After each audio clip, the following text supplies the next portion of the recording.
Like Papa Bear Hallis. In the 20s, the Wheaton Iceman Red Grange galloped on the playing fields of Champaign. The late 30s featured two-time All-American Tom Harmon, a Heisman winner who ran circles around the opposition at Michigan.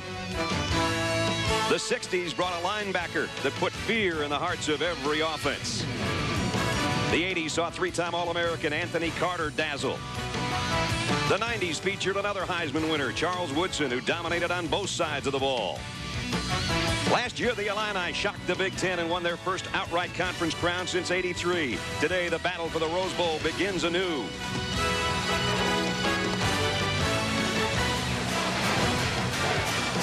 The Fighting Illini are the defending Big Ten champions.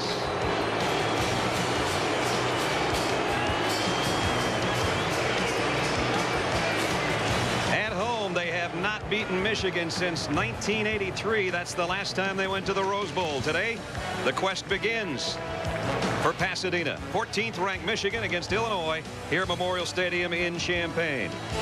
Lloyd Carr, his team, off to a 3-1 start. Michigan has won 20 straight to open Big Ten play. You've got to go way back to the early 80s, the last time they dropped a conference opener.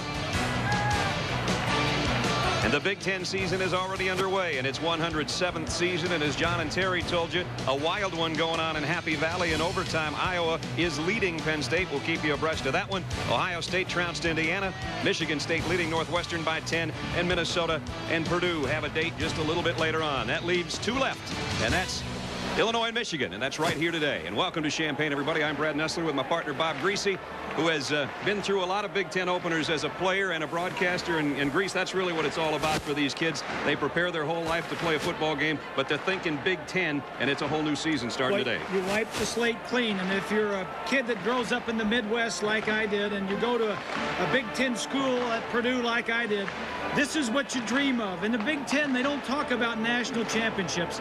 They talk about winning the Big Ten and going to the Rose Bowl, and that's the full glass of water for them. And it all starts here today. And even Illinois still talks about a BCS game last year, but they were disappointed. It was a Sugar Bowl. They had a great time. They lost to LSU. They would have liked to have gone to the Rose Bowl, but that was a national championship game. Now their quest begins to start a new Big Ten season. They're off to a slow start, but they got a great offense. The defense has been struggling. The offense has been outstanding. In fact, it's like ranked 11th in the nation, and it's because of this guy right here, John Butcher, that Iowa transfer that came in making his third start today. He's ranked 10th in the nation in pass efficiency. He's got 4 wide receivers that are really big time, and he's got Ron Turner, the head coach, who is the offensive coordinator. This offense is as close to an NFL offense as you'll see in college football. And with those great wide receivers, there's going to be some pressure on the defensive secondary. Let's go down to the third man in our team. Down on the corner is Lynn Swan. Well, thank you very much, Brad. The cornerbacks have a special job today. For Michigan, number 3, Marlon Jackson is the man. Now, he doesn't seem back up, doesn't do doo-wop, but his job is as simple as A, B, C. A, attack, B, break up passes, and C, cover. Now, his counterpart for Illinois, his name is Eugene Wilson, number 28. We might call him, with our musical theme, Eugene Wilson Pickett, because he has to build a picket fence around Braylon Edwards, number 80, and if he gets a chance, he'll try and pick it off. Both of these players will try and lead their team to the top of the pop hits chart here in Champaign today. All right, Swanee. If Aretha was here, the Illinois defense would be looking for a little R-E-S-P-E-C-T. John Glockman's got it teed up. Tim Bracken, Jeremy LeSueur back deep. And these two go at it for the 86th time. LeSueur from the goal line. And slips as he crosses the 20 and slid down at about the 23-yard line. That's where Michigan's offense will go to work under the leadership of John Navarre. John Navarre, the rap on him has been he doesn't play very well on the road. There's the numbers so far for John. We saw him have an impressive performance in the season opener against Washington. He's struggled at times since then. So just inside the 24-yard line, that is where Michigan goes to work.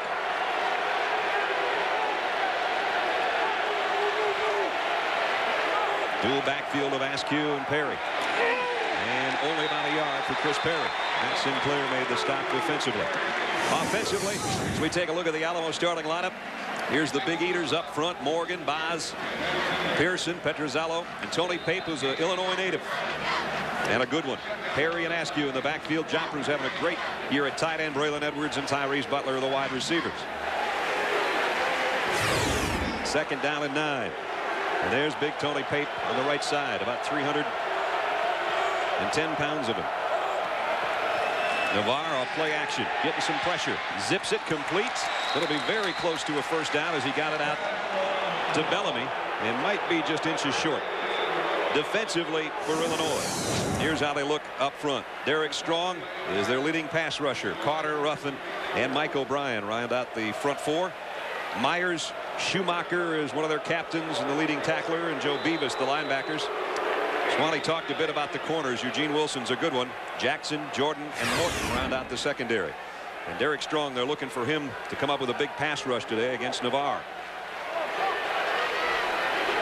They did get the 1st down by about the length of the football. So Michigan, a couple quick plays, and they move it out near their own 35-yard line. Here's a quick opening draw, and it's closed in a hurry as Perry lost a yard.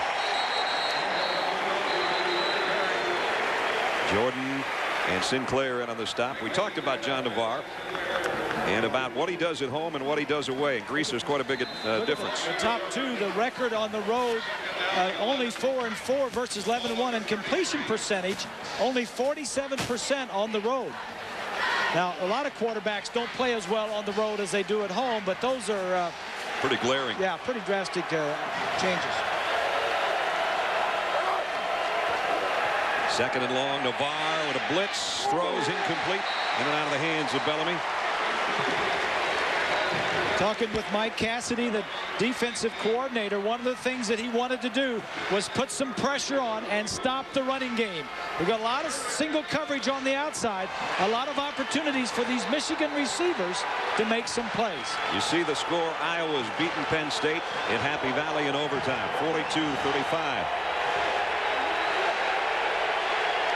3rd down conversions on the year. Michigan is 8th in the Big Ten, 40%. 3 wideouts to the near side. Navarre, here comes the delayed blitz again over the middle, incomplete. Illinois' defense does its job. Pressure defense, safety blitz right up the gut. Gilstrap's the guy that might have tipped the ball a little bit.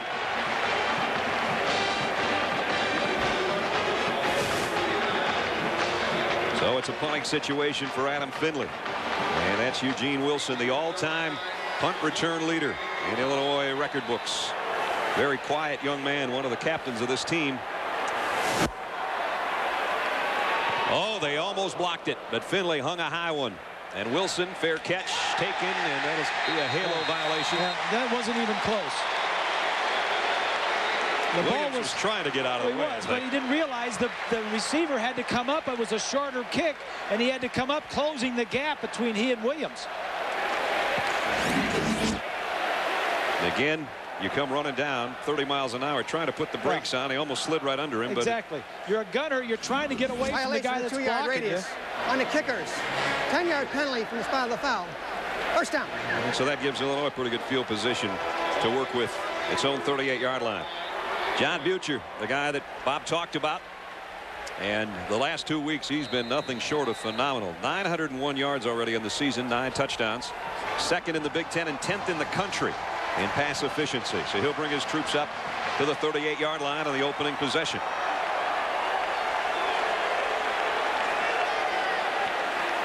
Here's a toss. Davis. And he might have gotten a yard. That's about it. The Alamo starting lineups for the Fighting Illini. Here's how they look. Philbin and Deal, Preston, Babcock, and Tony Pashos, who's about 340 right now. Hurry up offense for the Illini. Harris, Davis, McClellan. You see the wide receivers in Young and Lloyd. And a quick throw and a 1st down across midfield. And what that hurry-up offense is doing is not allowing Michigan to get the substitutions in there that they want in the ball game. And you know what? Speaking of hurry-up offenses, San Jose State did this to Illinois last week and caught them off guard defensively a few times and picked up some huge 1st downs. So they're returning the favor right now on their Big Ten counterparts from Ann Arbor. 1st down, Illinois in Michigan territory. Michigan only has 10 players on the field. And running right by everybody's Kerry Davis. Michigan had a misalignment. They're trying to get the people on the field, and they only had 10 players that time. Flag down from the secondary.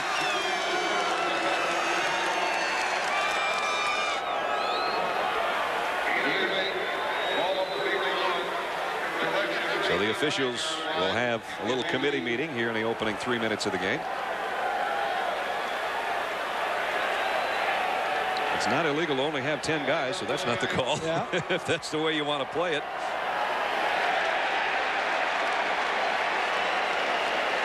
Jim Lapatina is our referee. Penalty is against the Wolverines. And the options being talked over with Walter Young, the offensive captain, number 18, one of the starting wide receivers. And one of the biggest targets in the Big Ten at 6'5". Here's the call. Illegal substitution on the defense. The player went off the field and came back on after the snap. But the penalty is going to be declined. Second down. See, what that was doing, the confusing part is Illini have their players out there. Michigan was trying to match up and then didn't get their substitutions in correctly. They had about 10 and a half out there is what they had. They said, no, get off the field. No, go back on the field. No, get off the field. It happens. Lloyd Carr has not been happy about penalties and fumbles for the last couple of weeks. So now it's a second down and 2. Butcher. Quick drop and a quick throw. Got it complete out to Young, the guy I just talked about. The wide receiver, his first catch of the day, and it's a first down. Michigan defensively, they didn't give you their lineup yet. Their front four has been altered due to injury considerably. Dan Rumashek actually going to switch to the other side where Shante Orr used to play. Bowman is in today. Lazarus and Stevens. Bowman is in for Hoyer. In for Hoyer, who's injured. And on first down. Down to about the 27-yard line. Linebacking core for Michigan. Hobson's the best they've got. He leads the team in tackles with Kaufman and Diggs.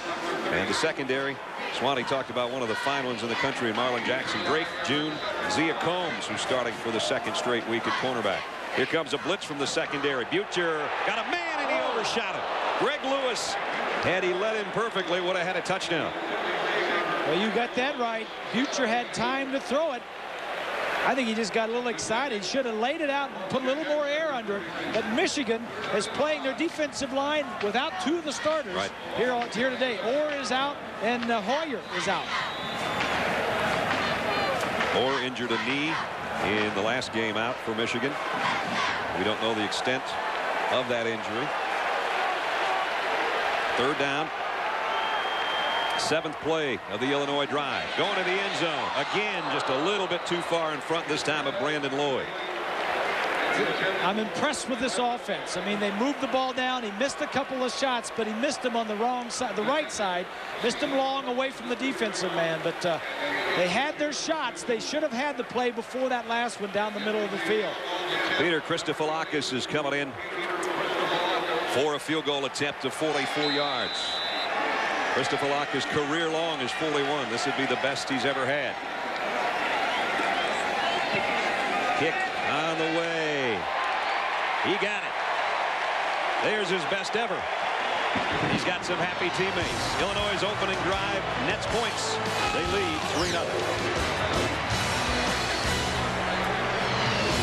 Penn State by 23 points at one time, but they come back and go to overtime. Zach Mills on 4th and 4 hits his own guy right off the helmet. Bunk. There goes the victory. Iowa gets the win in overtime, 42-35. Brad. Wow, is there some offense there? Whew. I'll tell you, Kurt Ferentz has done a great job at Iowa. That he has. Here's Navarre, quick drop, quick throw, and incomplete. In and out of the hands of Braylon Edwards. And the coverage was Eugene Wilson. Coming up next Saturday, Big Ten rivals collide. Joe Paterno and the Nittany Lions that we just talked about going to Madison. They'll take on the undefeated Wisconsin Badgers at 5-0. Or other regional action next Saturday at 3:30 Eastern. Gary Bowden, by the way, wraps up the weekend each Monday at ESPN.com. Keyword ABC Sports. We'll be in Madtown next week for the Nittany Lions and the Badgers. Second down and 10. Navarre from the gun. Here's a screen. Oh, boy, that was almost picked off. In and out of the hands of Jermaine Gonzalez. Yeah. That's 2 in a row in and out of the hands on the first 2 plays of this series. You know, somebody's got to make a play to help the quarterback out. Gonzalez, number 18, a former quarterback, takes his eyes off the ball and starts looking at Hall, number 8. You know, the Illini have come out. They are fired up. They are sky high. They got beat for Michigan here today. Navarre is 1 of 5 with 3 drops. Everybody uptight, their bare defense. Here comes the Illini. Navarre completes this one across the middle. Might be a first down to Calvin Bell. Boy, they sent the house there. He got a poor mark. It looked like the linesman. Yeah, he's short. You're right. Yeah, he's short of the 30-yard line. The drive started on the 20. You can't take a chance this early in the ball game by going for it. So the Illini defense holds again and forces another Adam Finley punt. They almost got Finley's last kick. See if they bring the heat again.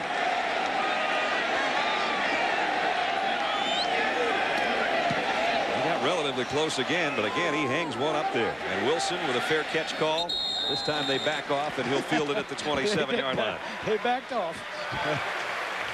ABC Sports presentation of college football brought to you by Dodge. You can take life as it comes, or you can grab life by the horns. Dodge. The delicious plain broiled Whopper from Burger King. At BK, you got it. Allstate, you can find out how the right hands can make all the difference for you. And Alamo, the official rental car of the American Vacation. Beautiful day in Champaign, Urbana, Illinois. Clear skies in the 70s, and the Illini off to a 3-0 lead. First down. Give it off up the middle and fake the end around. Kerry Davis on the carry. Zach Kaufman, one of the first guys there defensively for Michigan. Michigan had like 13 or 14 defensive players on the field just to see what kind of what the personnel was going to be for Illinois, and then they ran off. It's very important if you match up. If the other team has 4 wide receivers, you want to have 6 defensive backs. If they only have 2 wide receivers, then you don't need all those backs. 2nd and 9. I backfield this time with Harris the tail. They fake it to him, and Butcher comes up throwing. And he's got a man, but he overshot him. And a flag in the backfield late. Intended for Walter Young. We've got a holding call coming up against Illinois. Jim Herman, the defensive coordinator for Michigan, does a great job. Their defense been there for a while. So good against the rush, 3rd in the Big Ten, 11th in the country, with the exception of the Notre Dame game. 10-yard penalty for the previous spot. And that's one, you know, that Jim would just as soon forget. Yeah. 210 yards Notre Dame got on the ground. But last week, Utah got 13. So Illinois knows that it's not going to be easy running the football. This defense led the nation last year in sacks, so they're going up against a passing team in Illinois. So a lot of these linemen like to play this kind of a game. Absolutely. They're leading the Big Ten this year in sacks with 17. Ramashek is the returning leader in the Big Ten in sacks. And he's a guy that will flop to both sides, as we said, especially with Shante Orr injured. Dan will play both sides today at defensive end. 2nd down and 19. Butcher. The screen pass out to Davis. Davis cuts back inside his blockers and got some of the penalty yardage back. Picked up about 6. Kerry Davis is the fullback. He's really an undersized fullback in today's terms of football. He's only 6 foot, 215 pounds. Normally the fullbacks today, they go like 240, 250 and higher because they're blocking backs. Kerry has caught a lot of balls, 15 balls in his career. Harris, the tailback's actually a little bit bigger than Kerry is, weight-wise. They're both in there, and here comes the blitz, picked up pretty nicely by the Illini offensive line, and now Butcher throws, and it's intercepted. Picked off by Marlon Jackson, the guy Swanee talked about, weaving his way back to the 15, and then the ball comes loose. Well, who's got it? It was Michigan ball, but is it still? Well, it may be changing hands in there right now as we speak. Illinois saying their ball. Obviously, Michigan's doing the same. And no word from the officials yet.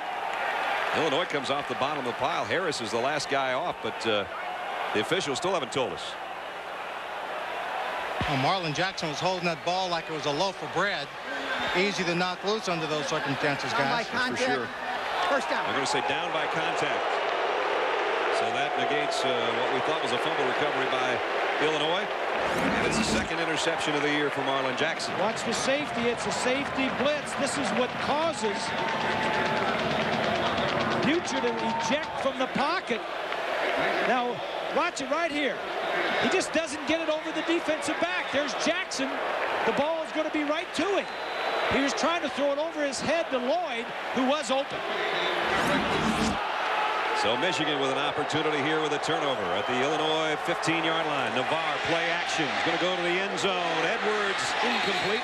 Nice job defensively by Wilson again.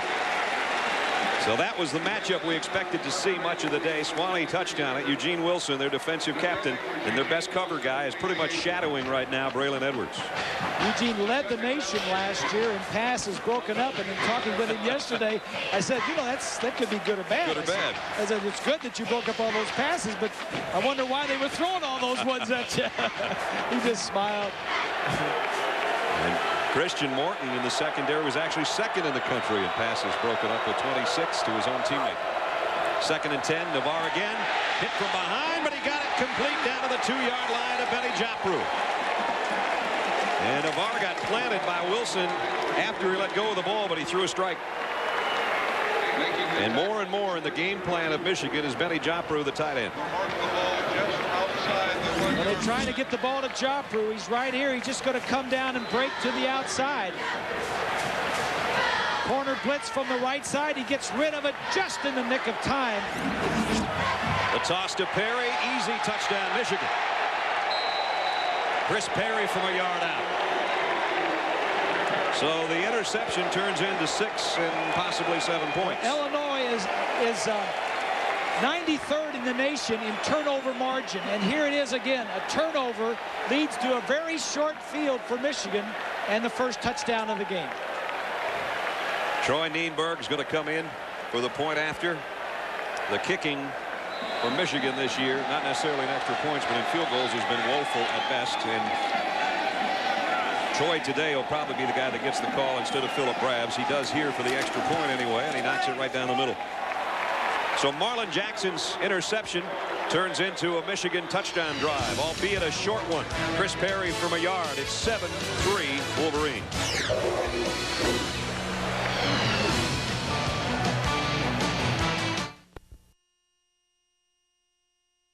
Margin that Bob was talking about, 93rd in the nation. Ron Turner working the officials over the call, or what he thought perceived a lack of fumble call on Marlon Jackson's interception return. Now keep in mind, these two teams have a history of those kind of problems. 2 years ago, 2 huge calls, both went in Michigan's favor on what looked like fumbles. Right here on this field. Right here on this field. Brad's kick is deep. 5 yards in. Morris Virgil will not bring it out. And the Illini will work from the 20-yard line. So Illinois brings out the 5th best offense in the Big Ten against Lloyd Carr's defense that has been stingy, and today has already led to a touchdown. Reminder coming up at halftime on the Valvoline halftime show. John Saunders, Terry Bodden will have all the scores and highlights from across the country. Some surprises, some high-scoring ones. If you missed it, John already told us that Iowa beat Penn State in overtime in Happy Valley. Those 2 guys will be along coming up at halftime. Butcher, nice play fake. Nobody near him. And deep sideline. Got him. Out to the 39-yard line is Brandon Lloyd. Pickup of 19. Butcher just took a little bit off of that one. He had been throwing it a little bit high, a little bit strong in arm, everything. That time he knew first down, good play action, and he had him beat by a mile. He said, just take your time and get it in there. Brandon Lloyd's 20th catch of the year, his first today. Lloyd doing He's a little stop and go. Yeah, he did a little stop and go. 16 career touchdown catches, his 2nd best all-time on the Illinois list. Looking for his 10th 100-yard receiving game today, and he is a Blitnikoff candidate, and he's the kind of kid that just lights up a room when he walks in. Butcher, deep sideline for Lloyd, just over his outstretched fingertips. Marlon Jackson shadowing Brandon Lloyd, much as Eugene Wilson has done on the other side with Braylon Edwards. Bob and Brad, early on in this ball game, the defensive coverage for Michigan has been outstanding. And Bob, I know you were talking about Butcher. being a little bit off, but I think it may have been the fact that he had such tight coverage in his receivers. When you get that kind of coverage, the quarterback has to be perfect because there is no margin for error. Early on, he had a couple guys that were wide open, and he kind of overthrew it. Here's a nice run by Kerry Davis. Got about 9, maybe a little more. We talked about Davis and Antonio Harris, and I mentioned to Ron Turner when watching film of those guys, they just kind of plug along to get the job done. They're blue-collar guys. They're really not that flashy, but they're pretty good backs. Well, they've run 13 plays, and Ron calls all of the plays. 13 plays. The first 8 of the first 13 have been passes. He knows he's got to have some kind of run, despite how tough Michigan is against the rush, to give that play action of Butcher a chance. They did get the first down. And they're close to midfield again. There's the play fake. And now turns and lets it fly for Young. Got him. Touchdown.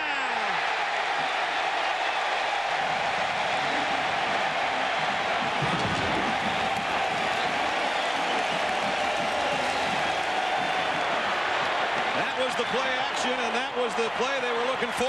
Walter Young, 51-yard touchdown.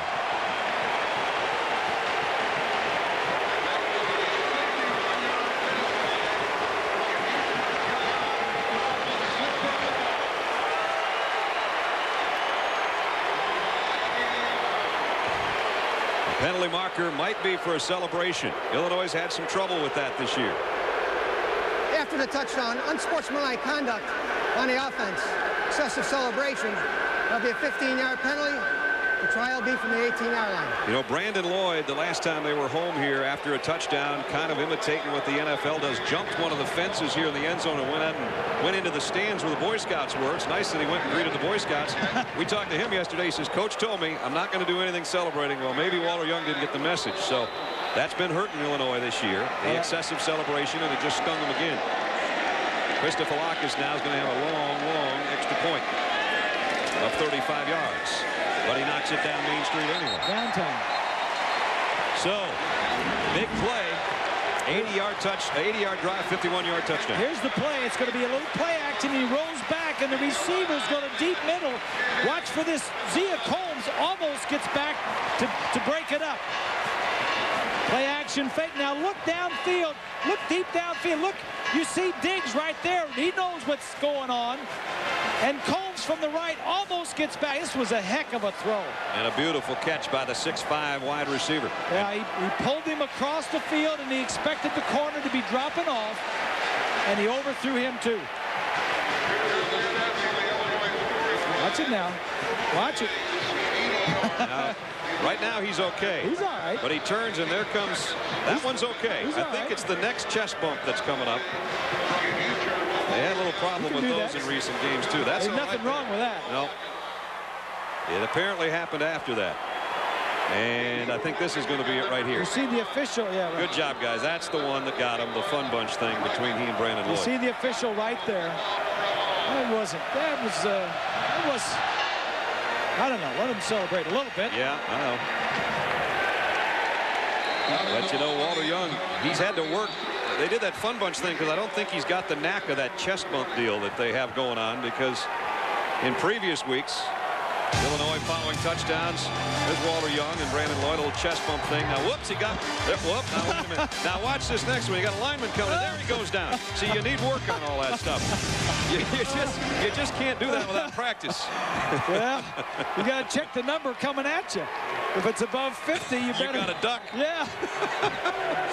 First down from the 20 for Michigan. They trail now. 10-7. LeVar, three-step drop. Whoa, batted in the air. Knocked out of there by Derek Strong. And he swatted that baby all the way back to the goal line. Nice play. That's what they're looking for from him. Well, Michigan is coming out, and they're throwing the ball a lot, too. And here, to the right of your screen, nobody touches. Can't see him in your screen there, but it was Strong, I think, 98, that jumped up and got a piece of it. Michigan is throwing because 8 men at the line of scrimmage. You got single coverage. Illinois is forcing him to throw the football, stopping the run. LeVar only 3 out of 9, but he's had 3 passes dropped. Over the middle, this one's hung on to by Edwards. Off to the races, Braylon Edwards, all the way out near midfield. That time he hit Edwards on the fly, and he picks up 29 yards. You know, for quarterbacks and receivers, this is a fun defense to play against because you've got single coverage downfield. And when you have single coverage downfield, you can get some pitch and catches and long runs. You just better not hold the ball back there very long because you ain't going to have a lot of time. That's right. So Edwards with that catch. There's his numbers leading the team. He's become their big play guy. He's out to the top of your screen on a first down, Michigan from its own 49-yard line. Askew. It's on the Illinois side of the 50, picked up 2 or maybe 3. Jerry Schumacher, the middle linebacker, one of the first to greet him. Schumacher, number 42, is the defensive captain from the south side of Chicago. And if you ever want to talk to a kid from the south side of Chicago and you know it without asking him, you talk to Jerry Schumacher. His daddy played at Michigan. His uncle coached at Michigan. He said we have some pretty interesting group gatherings for the family when Michigan plays Illinois. And some real good tailgate parties before the games and after. Yeah, they got kielbasa going on there or something. Here they come. Parties. Here comes a blitz and knocked down again. And it's Schumacher. It's a nice job by the Illini when you can't get to the quarterback and he's throwing quickly. You get your hands up. Here comes Schumacher. Nice push and then got his hand up there. Right here. He's the one that got him. There's Jerry. He said, it's too bad you guys are leaving town. My family would love to have you over for a tailgate when the game's over. Michigan's third downs have been 11, 10, and 8. That's not what you want on third down. Third down, a short 8. Here they come after Navarre across the middle again to Edwards, and he broke a tackle inside the 40. Now he's off to the races. Braylon Edwards with Wilson to beat. Wilson trying to track him down and does, but not before he gets to the 6-yard line. Yeah. You're playing with poison when you go single coverage with some of these Michigan wide receivers. Braylon Edwards, short pass, long run. Coming across. Right there now. You got single. Morton's got to make the tackle. Just make the tackle. Now, Illinois defensively had what they wanted. It was going to be a fourth down. They would have had to kick the ball, but Morton didn't come down with it. First and goal now, Michigan at the Illinois 6. Perry and Askew behind Navarre, but he comes up with a fade for Bellamy. Touchdown, Michigan. Perfectly thrown ball from Navarre, and Bellamy went up and got it. That's just pitch and catch. Wide side of the field. Just throw a fade to your big guy and let him go catch it. 13 of the first 17 plays for Michigan have been a pass. That's just perfect execution. Absolutely. Morton again. Nienberg in for the point after. They try to give Michigan the lead back. They already have the lead back, but try to stretch it to 4 with 5:39 to go in the quarter. And the extra point is up and good. So we're throwing it around the ball yard today. The wide receivers are the heroes. Bonnie loves that. It's a chest bump day in Champaign. Matching back-to-back 80-yard touchdown drives by both Michigan and Illinois. And Michigan has answered the lead 14-10. Both quarterbacks are playing well, and both defenses are pressuring. Two different types of play, zone and drop off, and come after them and blitz them. And both defenses are attacking, and that leaves the quarterback one-on-one in the secondary. Marlon Jackson's interception led to one Michigan score. For the Illini, Hall number 8, Virgil number 20. Grabs to kick. And this one won't be returnable either. 6 yards deep. Virgil will take a knee. Let's take a look at our Dodge defensive playbook, Bob. Well, we're talking about two ways. Here's they're going to blitz. The two linebackers blitz, and the free safety blitz is forcing the quarterback not to stay in the pocket right here, but he sees a free man coming, so he has to get outside the pocket. Now he's got to throw under pressure on the run. Now, he's got the receiver open, but because he had to throw on the run, it's the defensive man in between them that picks it off. That's Marlon Jackson. That led to a touchdown. Now from the 20, Butcher, play action again, and he's going to come out to the near side, and it's complete for a first down to his tight end. First time he's hit Anthony McClellan today. And a pickup of 13. It's like a passing drill on Thursday afternoon. It sure is. It's a perfect day to throw it. It's not even windy today. And normally this stadium, this part of the country in general, is windy. But it's mid-70s and clear skies and very little wind. First down at the 33 for Illinois. High backfield this time. And again, off play action. Butcher throws another strike. This one's to Moorhead. He's out of bounds. And he's out to about the 48-yard line. Pitch and catch.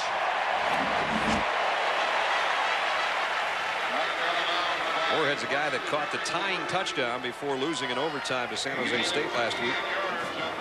He's one of the four that have there's what Michigan is doing. There's a lot of defensive backs, 4 defensive backs that are on the field waiting to go out or to come back off the field depending on the personnel for Illinois. Here comes a blitz.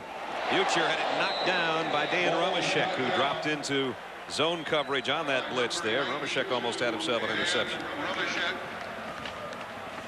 Here they're coming. There's the ones to the left there. The ones to the left are watching the defensive call. These guys right here. Now they say, all right, you don't need us out there. You're not going to make the call. What Herman is doing is seeing the personnel that they're sending in and getting ready to adjust. Here's a counter. Harris in the open field.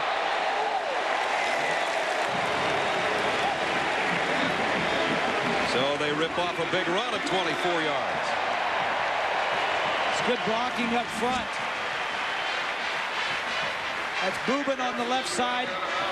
Number 70's Babcock, who came around from the right guard spot. Deal is in there. Good blocking up front. The Illini got him thinking pass, and now they're going to run it at him. 174 yards of Illinois offense already. Here's Butcher off play action, rolls and throws. Overshot Lewis again. Second time breaks. Been somewhat open, and both times he missed him. But he had to err on the long side because there was a corner to the outside that he had to make sure it didn't drop off. John's numbers 125 and a touchdown so far. This is a little replay, play action. Quarterback sprints out, gives you lots of time. Now the reason he throws this long is because of this guy right here.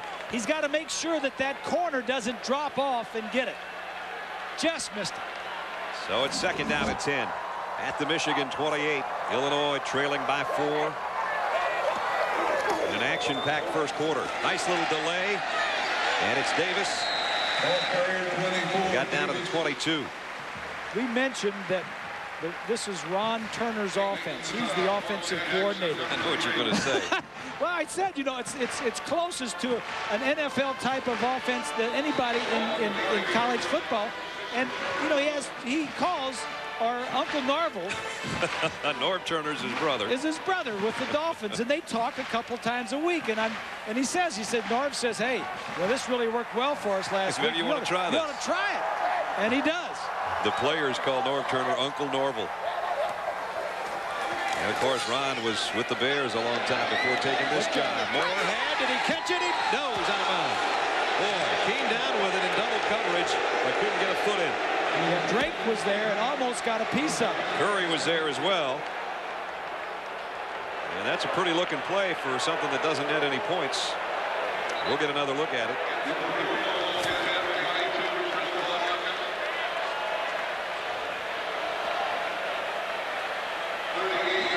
Christophilakis comes in to attempt a 38-yard field goal. He's already hit from 44, which was his career long. And he's got another one. Peter Christophilakis, his second field goal. They settled for 3 and what could have been 6. Let's take another look at almost a touchdown. From behind the quarterback. He makes a fake, and all that does is draw the free safety over there. That's Drake. Let's see. No, he didn't get a foot in. You got to get a foot in, even though the guys are pushing you out of bounds. Who hit the pylon, though? The defender or the offensive player? That was a Michigan foot that hit the pylon, I think, isn't it? Yeah, but look at the other one. Look right here. The sock, the black sock. Right. Oh, boy. I tell you, you can't get any closer than the official is, though. But he's blocked out. I mean, he's got to look through two guys to see that foot inside. I mean, if I were that official, you know, the chances are he didn't get his foot down, right? There you go here. And he's on the line. That official made the right call. I think he did. I think he did. Yeah, if he called it the other way, we would have said he made a mistake. At any rate, they got a field goal back and cut the lead to 1. Gockman's kick. This one from the goal line is returnable for LeSueur. Jeremy LeSueur straight up the middle and out just across the 25-yard line. Coming up tomorrow, it's the most anticipated family reunion of the year as a mother with a secret past meets a daughter who's a secret agent. The Emmy-winning Alias season premiere. Jennifer Gardner. Is anybody better around than her? I don't think so. ABC tomorrow, 9/8 Central Time. I'm just getting into that one. I know you are. Swanee loves that one. Yeah. Swanee's favorite. But you know, I got NYPD Blue and I got to practice. Oh, yeah. I ain't got much time. But you got to study sometime. Yeah, I got to study, but I'm into Alias now. Blue was great last week, wasn't it? That retrospective was awesome. Yeah. From the 25. Here's Navarre. Just overshot Calvin Bell, who had a deep out and had a step on his man. Michigan State has beaten Northwestern, as you see, by 15, 39-24 today. Michigan State finally gets a win. Iowa winner over Penn State in overtime at Happy Valley. Minnesota and Purdue meet in a couple hours. They start their game. And here it's 14-13 in a seesaw battle between the Illini and the Wolverines.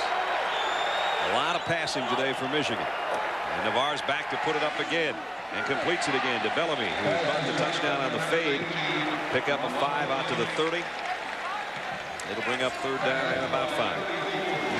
I'm sure Michigan came in here thinking that they were going to run the football, because last week against San Jose State, Illinois played about 85% zone coverage. Today, they're just the opposite. They have not had one down of zone. They are attacking, coming after, forcing Michigan to throw the football.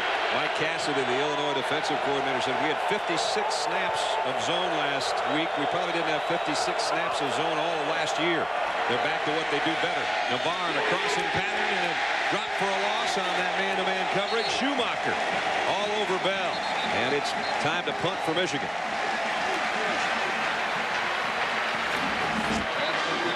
Illinois had been playing well on 1st and 2nd downs this year, but couldn't get off the field on 3rd down. That time, good coverage by everybody. So it forces Finley punt. They've been getting close to his kicks, but he's gotten them away, and they've been nice ones. This time he hangs it high but shorter, and Wilson with a fair catch will take it at the 36-yard line. 34-yard punt. Ron Turner, you talked about the pro influence. Of course, he's with the Bears before he took this job, but he's been around some good quarterbacks, both the pros and in college. Sean Salisbury, ESPN analyst now. Jim Harbaugh, one of his quarterbacks. Rodney Peete, whose career has been resurrected with the unbeaten Carolina Panthers. These are just some of the guys Ron's coached. Jeff Garcia was his head coach at San Jose State for a year. Yep. And then Kirk Kittner, who's now with the Atlanta Falcons and was a star here and led them to a 10-1 season last year before their loss in the Sugar Bowl. Big Ten Coach of the Year last year, was a finalist for the National Coach of the Year. He did a heck of a job. From the 36, again, play action and Butcher with plenty of time, and now he runs out of it and runs out of the pocket as well. His slide's a little short of a 1st down, but he gets it out to the 45-yard line. Nice job by Butcher. 1st down play action, a good call by Turner.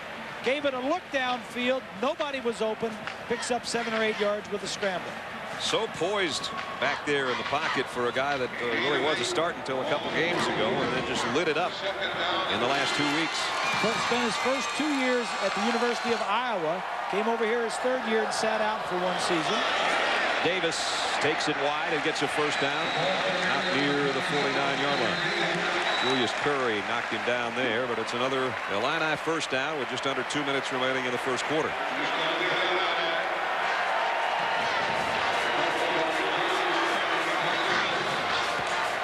So Illinois trailing by 1. And again, Michigan changes up their defense according to this 3 wideout set. And they have practiced this type of thing. Herman is ready for anything. Future goes to the far side, incomplete to Walter Young. And Marlon Jackson was out there in some loose coverage. Coming up tomorrow, 5-time Formula 1 Series champ Michael Schumacher comes to legendary Indianapolis Motor Speedway for the United States Grand Prix. Tomorrow live, 1:30 Eastern, 10:30 Pacific, right here on ABC. He can drive, but he can't play middle linebacker for Illinois.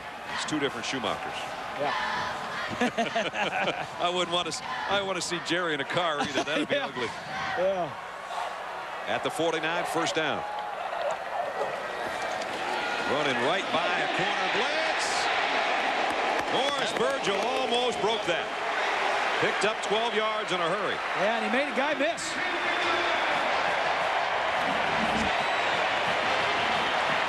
He's going to go, and then right here, right there, he made a man miss. That's the middle linebacker getting it up there for the first down. Running back has to do that. You can't block them all. You got to make somebody miss. There's Morris Virgil's numbers, including 131 and a 69-yard touchdown romp against Arkansas State earlier this year. Future play action, pressure, and down he goes. That time they got to him. Curry came on the safety blitz, and then it collapsed on him, and he got help from his defensive lineman to put the quarterback of Illinois on his back. Julius Curry is going to come from this side over here. He's going to come from just outside the frame. There he shows up. It's blocked, but not very well, and he gets pressured. Michigan is always sent a lot of their linebackers and of their defensive backs on the blitz. Virgil tried to stick his nose in there, but he's a little guy, and Curry basically ran him over. Virgil's 5'10". Curry's about 220 pounds. So back to the 46-yard line, and a whistle stoppage here. Timeout, Michigan. Michigan's taking a timeout. First 1.5. With 26 seconds left in the quarter. They'll regroup their defense on the sideline around Jim Herman. And while they take a timeout, we'll take one with them. 26 seconds remaining in the first quarter. Michigan leads Illinois by 1. The right. Set to start the second quarter at Memorial Stadium. Michigan leading Illinois by 1. And they've got the ball back courtesy of that fumble recovery by Julius Curry, who saved the day against Utah last week with 2 interceptions. And today he stops what appeared to be a possible Illinois scoring drive with a fumble recovery. Second down and 4 for the Wolverines. Navarre, quick drop. The throw complete to Jackrew, but really no gain on the play. Taman Jordan was there to make sure Benning wasn't going anywhere with that catch. Jordan, a sophomore out of Tempe, Arizona.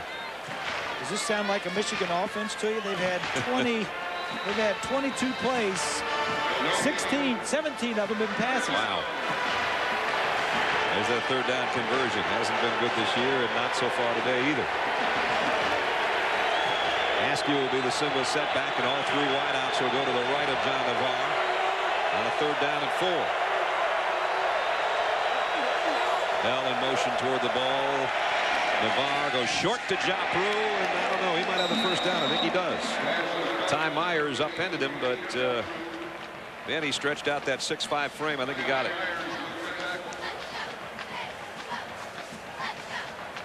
Benny, one of the captains of this team. Michigan has always thrown a lot of passes to their tight ends. Jackrew is as good as a lot of the tight ends they've had the last 4 or 5 years. Mike Cassidy, defensive coordinator for Illinois, said the 2 guys that really worried him were 35, Askew, and 83, Jackrew. And that's even with the wide receivers that Michigan has. And here comes the aforementioned Chris Perry Ball carrier, Chris Perry. And Perry with a good run. So Michigan's got something working here. They work it inside the Illinois 40-yard line down to the 39. Perry has had some fumble problems this year, and it forced him to find a place on the sideline at Michigan. Lloyd Carr, you start dropping the ball, and you at times are not going to play. There's Terry. Terry Malone, the offensive coordinator, right in the middle. The Michigan coach's booth. Second down, a short 2. Nice play fake by Navarre, but he's getting some heat from the corner, and now he's going down. Ryan Matha with a sack. There's just nobody open downfield. There was one receiver going deep. He had 2 guys on him, and the outlet was coming across shallow, and he was not open either.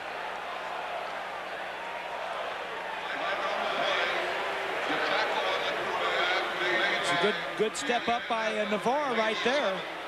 But there's the face mask. And Navarre says they're pulling on my mask. That's tough. When you're a defensive player, you get an opportunity for a sack, and then you inadvertent. That was not on purpose. Just grab the face mask. There's no foul in the play. The defender hit the helmet on top of the head. No foul in the play. Now they're going to pick it up. What did he say? He hit him on the top of the head? Apparently they're going to say not a face mask, and they'll pick it up. Well, I know this was inadvertent. Well, I think that's a good call. Might be. I think that's a good call. Lloyd Carr doesn't think so. He did have his hand on the top of the front of the helmet where the face mask is, but it didn't have the middle, and he didn't pull it or turn it. So it brings up third down. 3rd and 9. Navarre, blitz coming. And nice play defensively by Eugene Wilson. And it was on Braylon Edwards. We told you, and Swanee told you, that's the matchup today. And boy, that's picture-perfect cornerback play right there. That's why he's a preseason All-American. Wilson, 28, sees the break, sees the ball, avoids the receiver, and gets his hand, knocks it away. You get that left hand around, you've done your job. That was perfect. And he'll drop back now as a punt returner, as again they force a Michigan kick.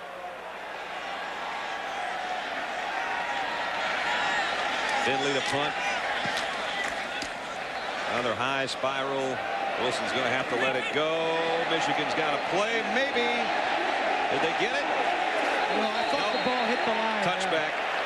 It'll come out to the 20. Nice effort, though. 46-yard kick. Good coverage. Almost kept that from hitting the end line. Zia Combs was down there. So it'll be Illinois from the 20-yard line. 12:36 remaining in the half. An ABC Sports presentation of college football brought to you by Chevy Trucks, the most dependable, longest-lasting trucks on the road. Discover Card, it pays to discover. Singular Wireless, introducing Singular Rollover. They're your minutes, keep them. And Olive Garden, where great Italian food tells you when you're here, you're family. Our ABC family here at Champaign, Illinois, for the Big Ten opener. 3rd straight year these two teams have played one another to open the Big Ten season. Last year, the only blemish on the regular season suffered by Illinois was the loss to Michigan 45-20 in the opener, and then they ran the table till the end. Till the end. Beating the Sugar Bowl. They were 10-2 and they had an outstanding year. Won the Big Ten championship. You know, the Big Ten championship's been up for grabs the last 10 or 12 years. A lot of different teams going to the Rose Bowl. 2nd down and 8. Michigan will blitz from the corner. Butcher. Ball was tipped and still caught. I think it was Moorhead on the sideline. He makes some tough catches. He's a big receiver as well. 6'3 plus. Talked about defending Big Ten champs, and their quarterback was Kurt Kittner. He's a Swanee. Thank you very much, Brad. You were talking about Kurt, and you were talking about Ron Turner, the head coach and offensive coordinator.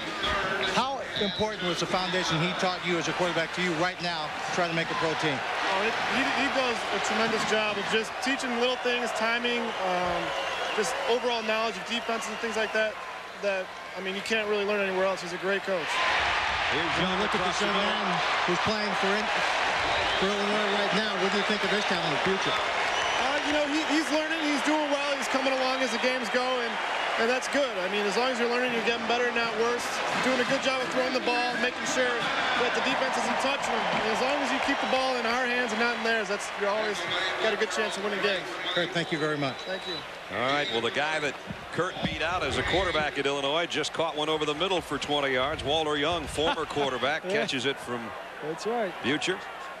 We wish Kurt the best. I don't know if I'd want to be behind Doug Johnson and Mike Vick as a pro quarterback, but they're too young. Down the middle, this one's a skip rock, and it's picked off. Michigan going the other way. Charles Drake, the safety, still on his feet. Drake's inside the 25-yard line. Second interception, third turnover. Again, the turnover bug hits Illinois. That's the third turnover of the day. Julius Curry tipped that pass, and then Drake took it the other way. Tight coverage. There it is from the end zone. Drops back, good protection. That's Curry, and that's Drake. Yeah, he shouldn't have thrown that ball. He was covered all the way. Young was kind of hanging back, and Curry had a better chance of catching it than Young did. 46-yard return, too. And now Perry with a hurdle job, and he's all the way down near the 15-yard line. The turnover bug is killing Illinois so far this year, and 3 today. Yeah, you know, and I'm sure one of the things that Turner is telling him right now is you've got to take care of the football. So we need to throw the ball around and we need to make plays, but you've got to take care of the ball. We can't turn it over, especially midfield, to a good team like Michigan. Second and short. Perry met in the hole and close to a first down. Schumacher was there along with Mike O'Brien. Let's see where they spot this. It'll be pretty close. Maybe close enough to look at. Yep, they're going to have to measure. 10:46 remaining in the half. Michigan got one of their touchdowns courtesy of a short field after the interception by Marlon Jackson. And now they're on the short field courtesy of Charles Drake's interception in return. And looking for a first down inside the 15-yard line of Illinois.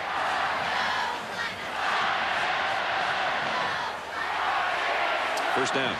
Michigan came into the ball game with 11 takeaways in their first 4 games. They ranked second in the Big Ten. Now they've got 14, a very aggressive defense. It's a +6 ratio, and that is very good. So the first down gives Michigan moving the sticks at the 14-yard line of Illinois. Sanderson, their big fullback's in there on a wing on the left side. He'll be the motion man, all 290 of them. And it's Perry running that way and now cutting back inside the 10 down to the 9. Brett Carter made the tackle, but a nice cutback run by Perry. And now Illinois changes up their defensive front. They've got a rotating system where basically they bring in 4 fresh new bodies. And they might need them right here because the defense could be getting a little bit tired. Yep. It is not a cool day. It's perfect if you don't have to have 40 pounds of pads on. At the 9, second down and 5. Perry is behind Big coverage. Sanderson. Single coverage down here. We got Wilson and Braylon Edwards. Toss sweep to Perry. Again, he cuts back. Down about the 7-yard line. Schumacher was down there along with Joe Beavis. Talk about Chris Perry. He's put the ball on the ground 3 times in the first 4 games for Michigan. Well, and that's why I said earlier he spent some time on the bench because of it, because you just don't fumble in Michigan, and he can get himself in trouble with things like this against Notre Dame. Had things going well, had it stripped. And then the one that really irked the coaching staff was against Utah. He tried to dive over the top, and he gave up the ball, cocked it into the end zone, and Utah recovered. And then he spent some time on the pine. Right now he's got a pretty good day going. Has 1 touchdown. Single coverage down here. And Navarre's going that way on the slant to Edwards. Touchdown. Yeah. Edwards on Wilson. Edwards wins. 6-yard scoring strike. Navarre to Braylon Edwards. Yeah, they had single coverage. They had single coverage down there for like the last 2 or 3 plays. And finally, Terry Malone calls and says, hey, let's go after this guy. He's had a splendid day, but that's just one-on-one out there. And Edwards got the inside approach. Nienberg in for the point after. Trying to make it 21-13. And does. So again, for the second time today, an interception has led to a Michigan score. And it's Braylon Edwards against the All-American, 6-yard touchdown.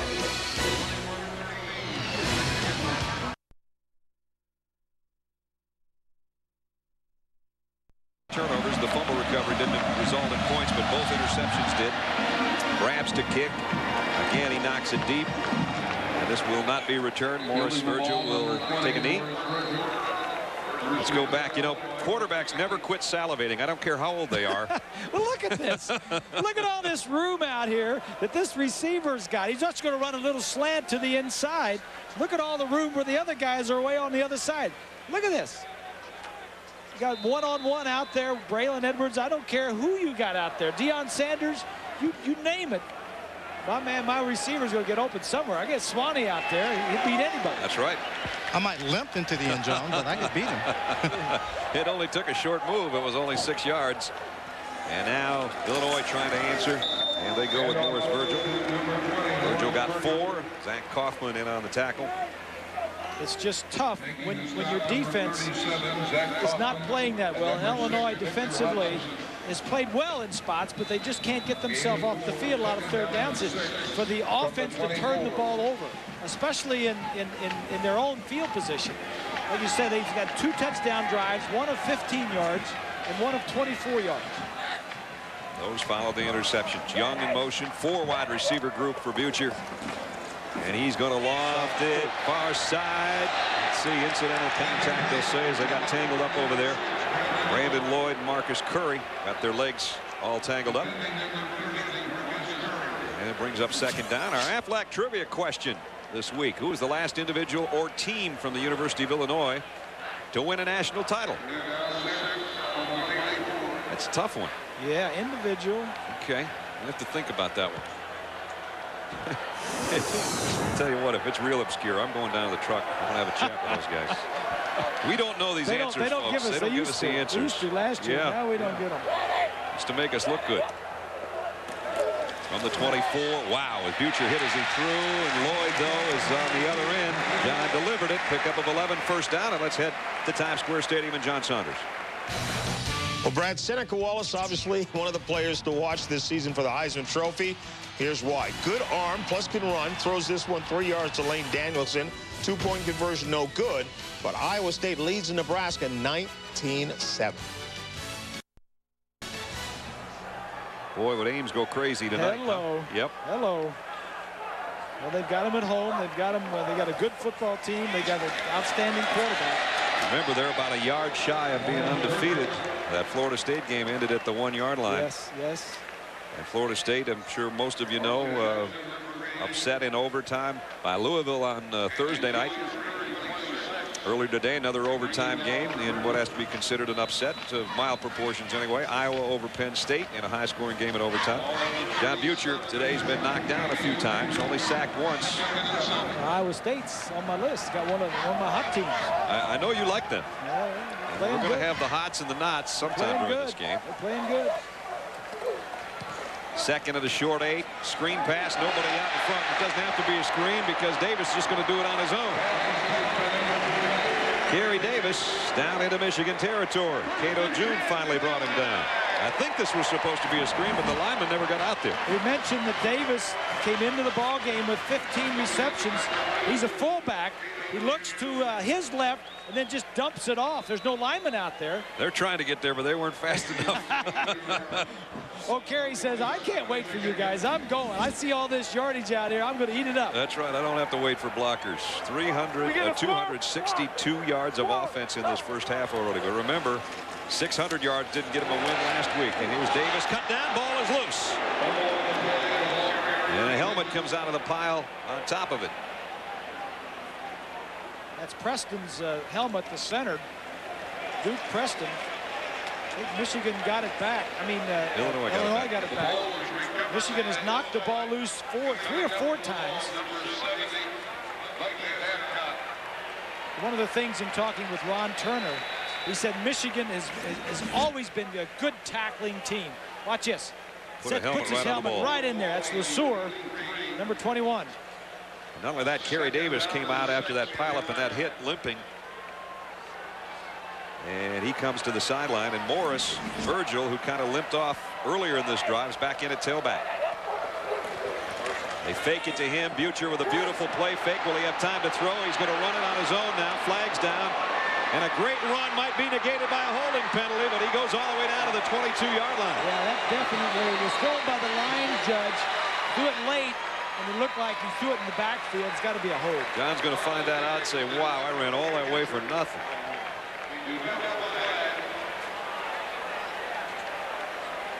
And that's a call. Penalties and turnovers never do you any good. Well, you know, it doesn't matter if you average 350 yards a game and get 600 yards of offense. Holding on the offense. If you hold there, you're right there. Previous spot. That was a takedown. Still second down. That was a takedown. We're going to see it again. Right here. Yeah. Whoa. Yeah, that was a collar job. You're right. Whew. And there's Kerry Davis, who we're talking about. And they're working on his right lower leg, it appears, after he limped off after that hit put on him by Jeremy LeSueur that forced the fumble that Illinois did retain possession on it. They look like they're getting out a knee sleeve for him. Yeah, what I was saying, Brad, it doesn't matter how much offensive yardage you make and how many points. If you turn the ball over and help the other team score on your offense, on your defense, you're never going to win. Yeah, you cannot turn it over. Quick slant, Moorhead incomplete. And it's going to be 3rd down and 16 upcoming. At the conclusion of our game today, we'll select a Chevrolet player of the game from each team. Chevrolet will make a $1,000 contribution to each university's general scholarship fund. The play comes back in from the bench in the person of Morris Virgil, who lets John Butcher know what it is and what John has done on 3rd down today. 50%. They've passed on every 3rd down. We assume they will here too on 3rd down and a mile. Here they come. Michigan edging closer, and now they bring the blitz. Look out. John got away from one. That didn't get away from the second one. Too many. Charles Drake came around the backside to put him down. Lawrence Reed put the pressure on early. And Drake is a strong safety. Drake's a strong safety, and he gets another sack.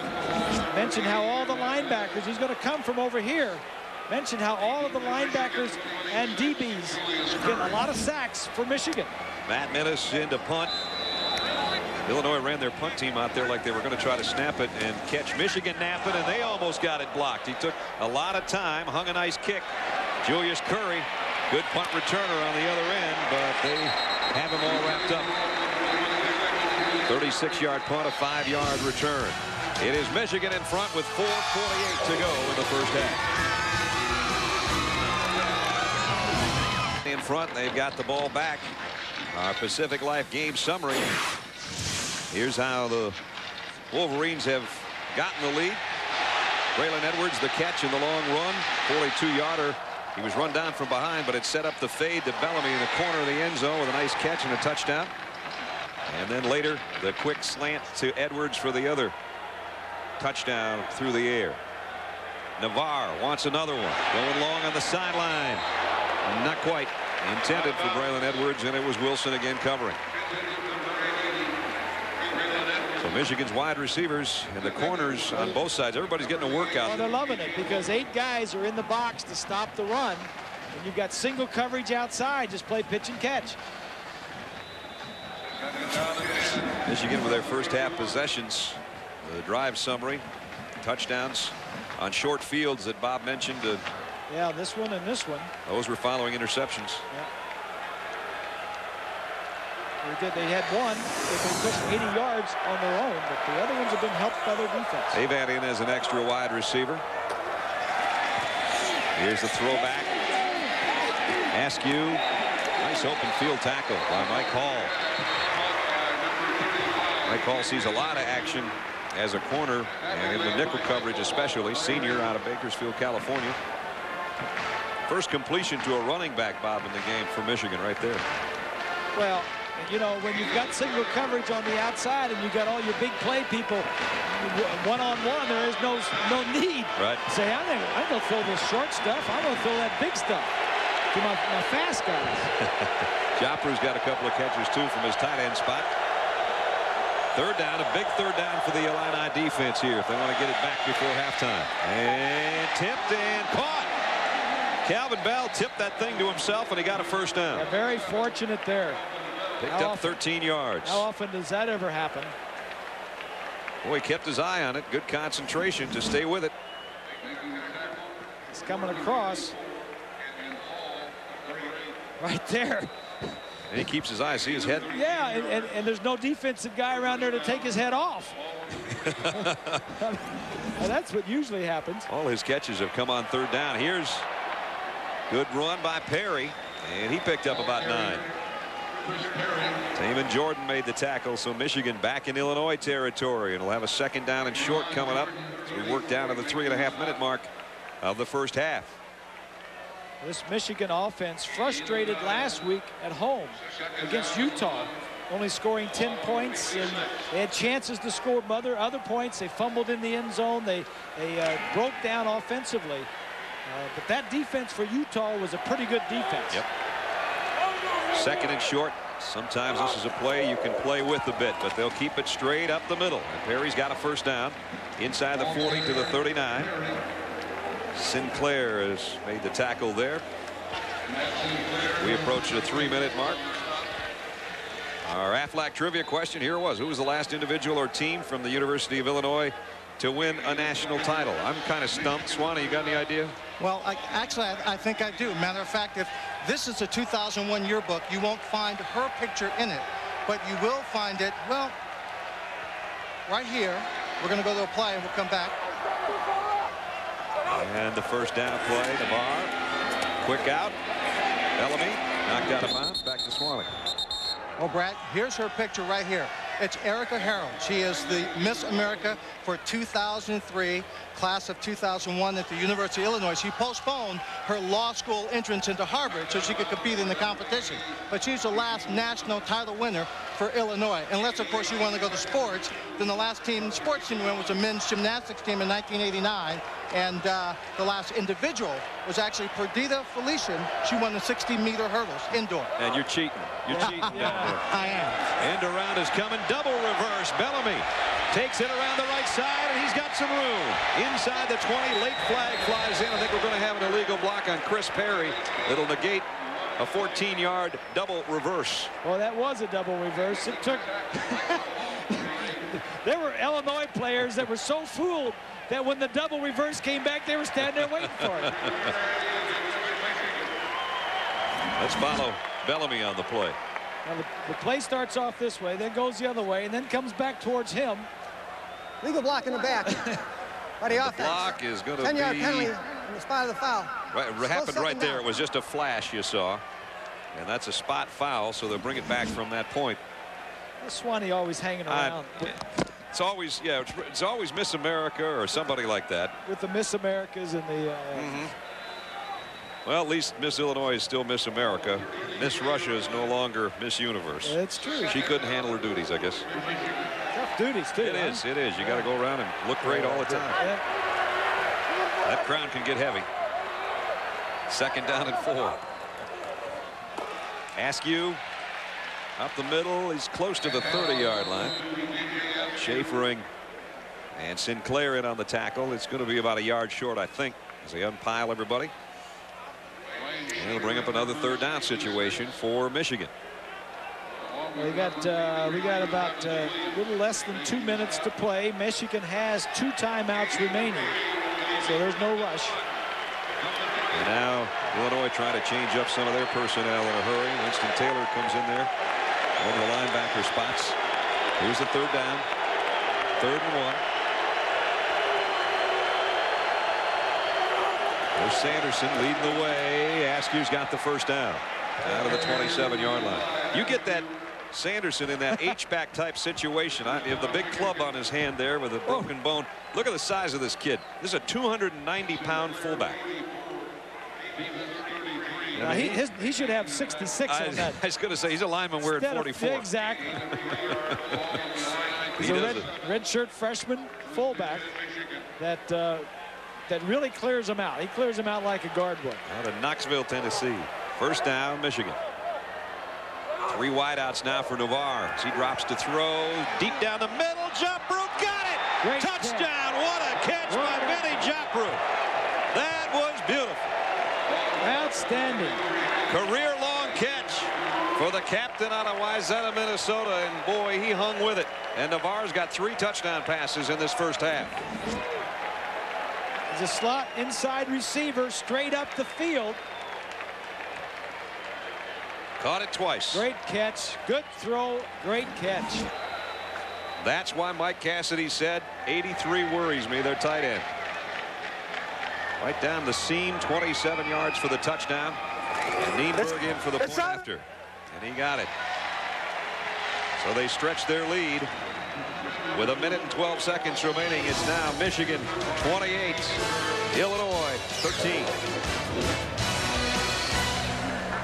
Pitches by a tight end, Bob, don't come much better than this one. No, they don't. You're on this side, this hash mark. The wide side of the field is here. Here's the free safety. Now what you're going to do is try and hit your tight end straight up the hash, up the numbers there. He's going to drop back. He's got 2 wide receivers to the left. Now look at Navarre. He's looking over there initially. Look at him going over that way. He's got his tight end wide open down the slot. This is well designed and well executed. Throws it right over the linebacker. That's good stuff. Another old Michigan tight end and former teammate of yours in the pros, Jim Mandich, would like that one, wouldn't he? Oh, yeah, Mad Dog, yeah. There's a few balls to him. Yes, you did. Out of the end zone this time. Ball goes out of the end zone. It'll bring it out to the 20. Timeout with 1:12 remaining first half.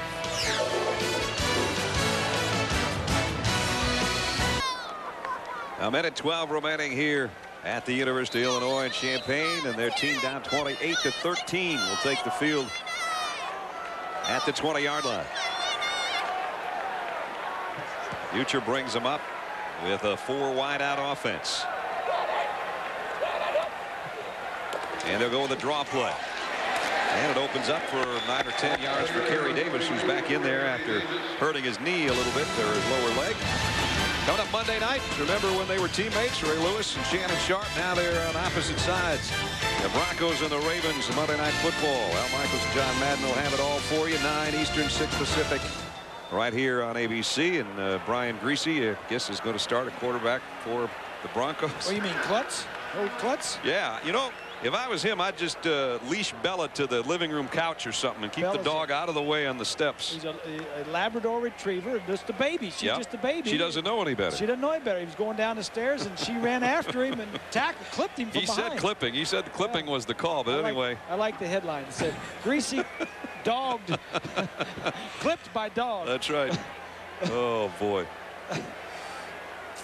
Talking about quarterbacks, our comparison today, John Navarre, 3 touchdown passes and 175 yards. Future's been good except those 2 interceptions. Those are the ones that are killing you. The interceptions will kill you. Illinois has had 3 turnovers, a fumble in addition to the other thing is Illinois has had the toughest field position. They've had 8 possessions, 5 of which have started from their 20-yard line. Yep. Michigan has had a few turnovers that got 2 of their possessions started on Illinois' 15 and the other one on the 24-yard line. They scored touchdowns on both. You saw Navarre over there trying to cool off under the towel and the cool zone fan on a day when he has been red hot in the first half. There's the starting field position Bob was talking about. That is huge. And here comes Davis. Spins his way out to the 40. Another first down. So Kerry doing some good running here in the late stages of the quarter. And move the sticks, and the clock will start again at about 44 seconds here from the 40. Future looking to throw it out to try to get it out of bounds, and now adjusts and is hit as he throws, and that's an incomplete pass.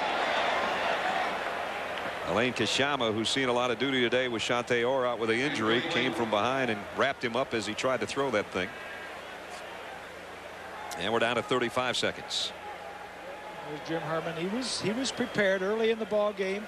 Illinois had a no huddle. They changed some personnel. And they practice this all the time. Michigan knew exactly what to do. They got confused one time with who was out there. And now illegal substitution by Illinois. Antonio Harris tried to run out onto the field, and Brad Haywood tried to run off. Back up. Substitution on the offense. They broke the huddle with 12 men. Yeah, you can't 5-yard penalty. Still second down. You know, a few years ago, everybody used to have 13, 14 guys in the huddle, and you wouldn't know what personnel was in there. They got to be a little silly, so the coaches got together and said, hey, let's cut this out. The offense can only have 11. The defense can only have 11. That one wasn't trying to be by deception, I don't think. It was the fact that Davis is still limping noticeably, and they were trying to get a back in there, and one in and one out, and that's what happened. So the penalty backs them up, and now they come the other way, and it's Antonio Harris. And Harris still on his feet inside the 45.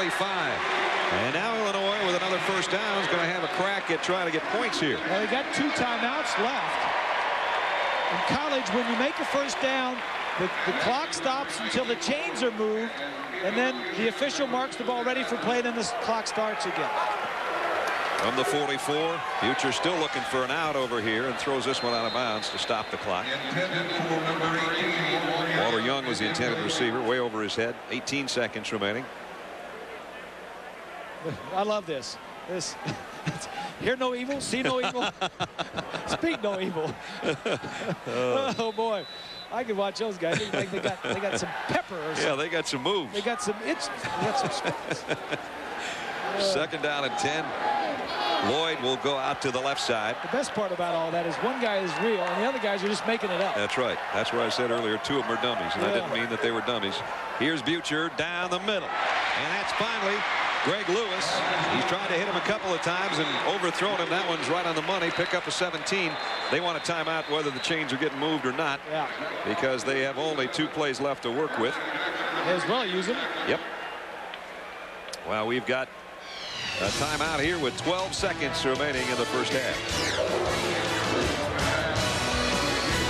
The back of that jersey, he's only about 5'8". I mean, that's a mouthful on the back of the jersey. Just give him a bigger set of shoulder pads. It's got to be. Yeah, you don't see a kicker with that big of shoulder pads.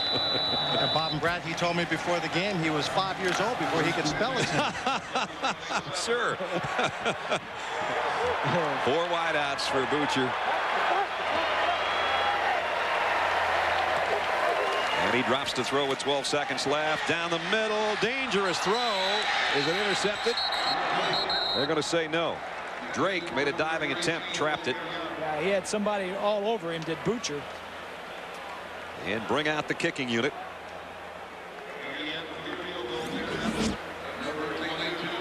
That was way behind or way in front of whoever he was trying to throw it to. He was hit just as he was throwing the ball. And they're going to try a field goal. So Christophilakis, who hit a 44-yarder earlier for his career best, this time going the other way, will try another one. A 44 right before halftime. And that one's blocked. Blocked by Michigan, picked up by Illinois, and time will run out in the half. So no further damage done. Kashama, I think, is the guy that blocked it. And there went a scoring opportunity for Illinois. Yeah, so it remains 28-13 at halftime, courtesy of 3 touchdown passes by John Navarre in that first half, and some opportunistic Michigan defense with the interceptions leading to those touchdowns. And they go to the locker room down up 28-13. We go down to 20. Thank you, Brad. Coach Carr, were you surprised, especially since it's a line-out defense, played so much zone before, they're giving you so much man coverage We today? really weren't surprised, Lynn, because that's the way they played a year ago, and I think they felt that based on what they had done in the last couple of games, they wanted to come out and be aggressive. Especially what they did on their last drive with the ball, coming back in the second half. How important is it to you to drive the point home to your defense unit especially? They got to stay aggressive and go after this team. Well, we told them before the game, you got to play every play. You got to play right to the end in 60 minutes. There's been a lot of strange things happening in Champaign down through the years. Coach, thank you. Brad? All right, halftime. Michigan, Lloyd Carr's team in front, 28-13. In front of a sellout crowd, Illinois is going to have a second half comeback. Coming up after this break, John and Terry in the Valvoline halftime show from Times Square Stadium.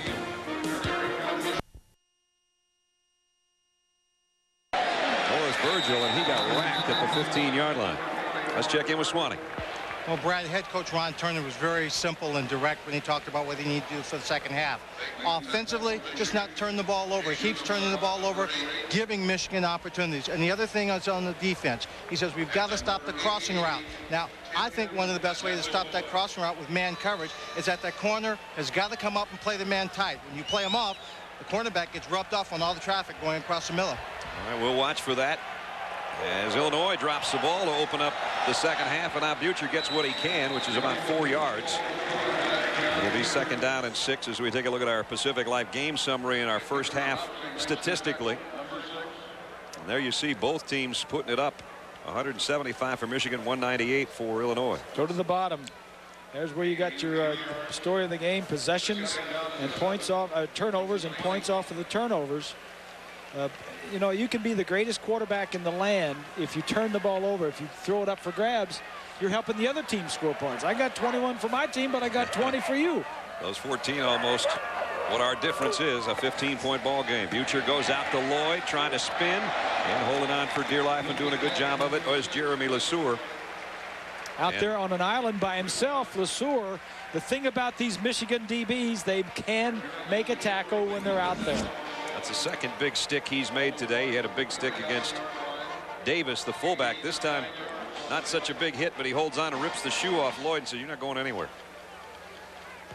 So Lloyd actually comes out momentarily to get that equipment adjusted, and it's still a 3 wide receiver group with Lewis, Young, and Moorhead. On 2nd down, throw complete. Nope, incomplete. In and out of the hands of Young. Cato June making the play. That was 1st down. Beg your pardon, not 2nd. 2nd down at 10 now. McClellan, the tight end, brings in the play from the bench. Brandon Lloyd back into the lineup. 2nd and 10 from the 29. There's their big play receiver. They've held him pretty much in check today. Davis, no gain on the play. Carl Diggs, the linebacker, and Drake from the safety spot make the hit. And it brings up 3rd down and long, and that's not what Illinois wanted to get themselves involved with this early in the 3rd quarter. Well, Jim Herman, the defensive coordinator, tells us these defensive backs, especially as corners, says they have no fear. He says they are competitive. Marlon Jackson, Curry on the other side, Zia Combs. They have no fear. They get right up in their face, and they want to challenge these guys. And Jackson has already has an interception here today. Everybody's got somebody to grab now. 4 wide outs on 3rd down and long. Butcher wanted to throw the quick slant, does, and got it. To Lloyd. That's just good all-around football right there. Combs with good coverage, but it was perfectly thrown, and Lloyd held on. He couldn't throw it when he wanted to throw it. He had time to wait. The coverage was there. He jammed him initially. Up the top left of your screen. I don't know if you're going to be able to see. You won't. Fakes, pumps. Now he waits for his receiver. He gets inside. Tackle is made. 4 catches for 52 yards for Brandon Lloyd now. And another Illinois 1st down at the 44-yard line. Davis hit in the backfield. Broke off that would-be tackle and actually got a yard or 2. Hobson had him, and he ripped away from his grasp, picked up positive yardage. Good to see Kerry Davis back in the ball game. Yeah, he was limping a little bit before heading to the locker room at halftime. First drive of the second half didn't start off too well when they didn't field the kickoff cleanly, and that wasn't very nice. And then they dropped the first snap from center, but now they've got something going. It's important that they get down and establish some momentum here and try to get some points on the board, even if it's just 3. Harris, the tailback, has not carried it much and maybe got a couple of feet on that play. Shama from his defensive end spot. Cato June over to make the tackle. And it brings up 3rd down and long again. Last time they went to Lloyd on the quick slant. Let's see what they do this time from just inside their own 48-yard line. Young and Lewis to the right of Butcher, and Lloyd is down to the bottom. That's where he's looking, but he's not going to have time. Cato June on a safety blitz just leveled him.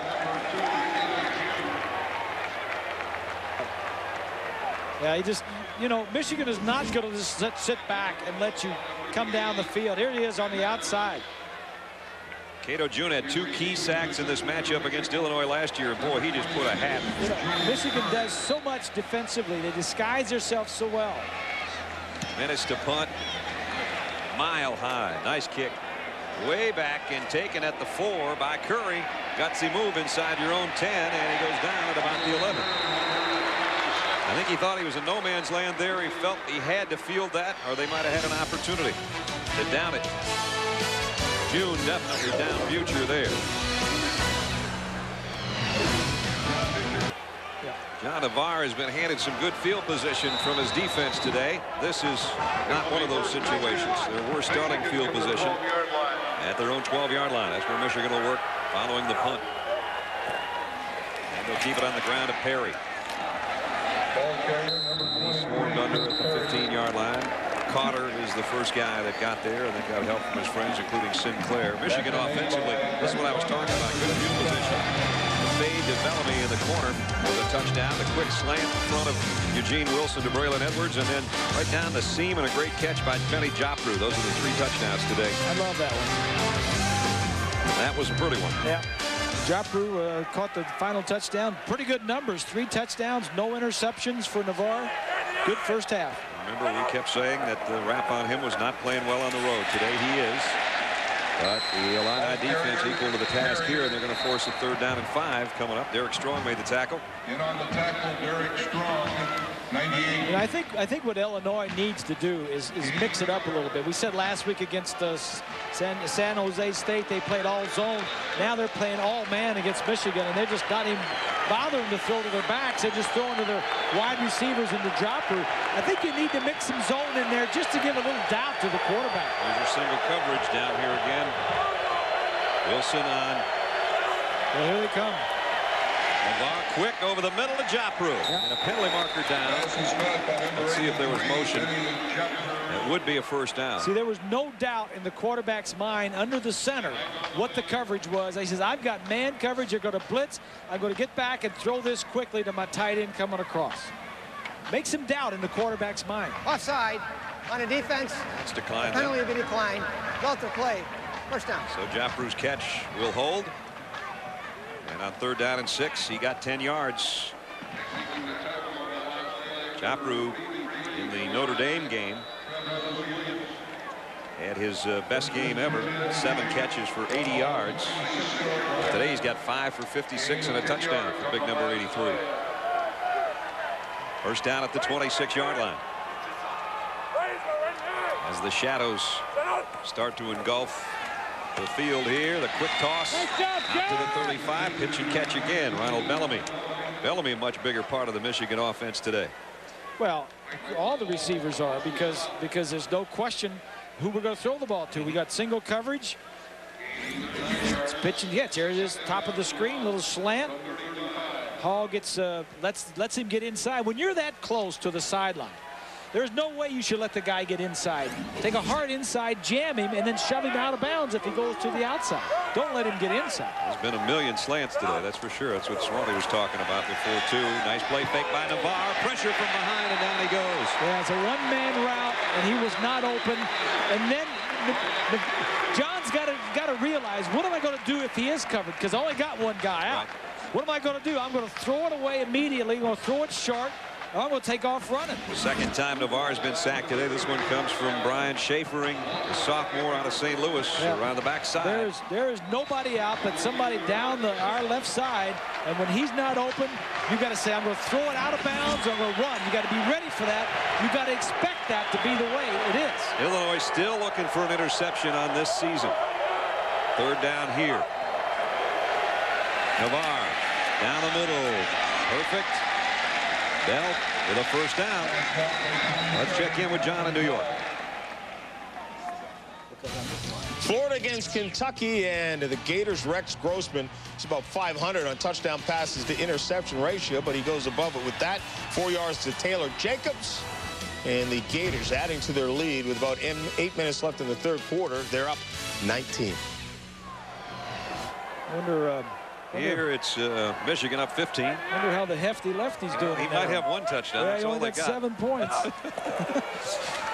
On the ground is Perry. And Perry keeps the legs drive. And inside Illinois territory by an inch or so, it appears. Reminder on Monday Night Football. Gannon Sharp, Ray Lewis were one-time teammates on the Super Bowl champion Ravens. Now they square off against each other Monday night as it's the Ravens and the Broncos. The Broncos off to a perfect start. Off to a good start. If they win too many more, I'm going to start pulling against them. Oh, come on. Give Brian a break. They're only 3-0. I know. You don't have to worry about that undefeated thing yet. For about 10 more games. That's right. Here's another quick toss. Edwards, nice sidestep in the open field and off to the races inside the 40. Down the sideline and run out of bounds. Matt Sinclair, the linebacker, got back there and drilled him. Yeah, that's a long way for a linebacker to go. That's not his territory. But when Edwards catches the football, he reminds me of a running back, an elusive running back. That move he put on in the middle was nice. Picked up 24 yards. Watch this move right after he catches it. This is a big game for Edwards. I mean, the growth of Edwards. He's a young receiver going up against a guy who was a preseason All-American pick. And this is the kind of ball game, boys, that he comes away feeling like he's on top. It gives him great confidence. Yep, and he's over 100, Swanee, with a touchdown. Averaging 25 yards a carry or a catch. That's not bad. Back to the ground game. Perry bounces off the left side down to the 22. Schumacher knocked him off his feet, but Michigan's got another good drive going with 6.5 minutes remaining in the third quarter. This is exactly what Michigan wanted to do. Get a lead and then mix it up a little bit and then start pounding away with Askew and Perry. You love a quarterback for Michigan loves this type of game. I mean, you've got great receivers on the outside. You've got a good offensive line, and the defense is playing man coverage everywhere. There's no double coverage. There's no decision where to throw it, and you've got single coverage, and everybody is getting open. Overloaded to the right side with the extra tight end, and they go straight up the middle, and Perry blacks free, and he's got it 1st and goal, Michigan. And Perry now starting to drive against that Illini defense. It's been out there a long time. Here it is from the end zone behind the defense. Look at that gap in hole right there. Wow. Everybody runs away. They think it's to the outside. Huge blocking up there. Great job by Pearson and Boz and Petrozello. And now 1st and goal at the 7. And Big Sean Sanderson now is the up man in the eye. He's on the move, and they normally run behind him. Perry probably should have. He cut back to the middle and maybe got a yard. So it'll be 2nd down and goal. Sanderson helping his man up. Oh boy, he shouldn't line up next to Perry. You know, that's where the backs line up. Yeah. He should get over there with a lineman. He hasn't missed any buffets, I'll tell you. What we got him down as 289? Yeah, he's down to 289. Yeah. Fullback. 2nd and goal. I tell you what, I'd follow him. 2nd and goal at the 6. If he's on the left side of the formation, it's tilting that way. So's the field. Here's Edwards in motion, back across the field against Wilson. Play fake. Wide open. End zone. Touchdown. Benny Jopru's 2nd of the day. Wide open. That's just like plucking apples off a tree there. An easy one for the touchdown. Yeah, the fake comes this way, and the quarterback's going to roll out. And Jopru is here. He's just going to come across. All the flow goes to our right. That's easy picking there. Good calling, good play calling. Terry Malone, the offensive coordinator, up in the press box. I don't think Benny's ever had a 2-touchdown day before. He only had 5 career touchdowns, so 2 today for the captain of the offense. And Michigan adds to its lead. It's 35-13. Michigan having fun on the road right now. Navarre's thrown 4 touchdown passes.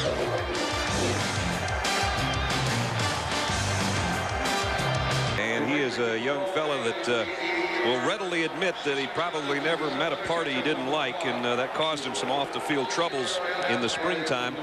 But he says it was time for me to grow up a little bit and be a leader of this team and not worry about all that stuff.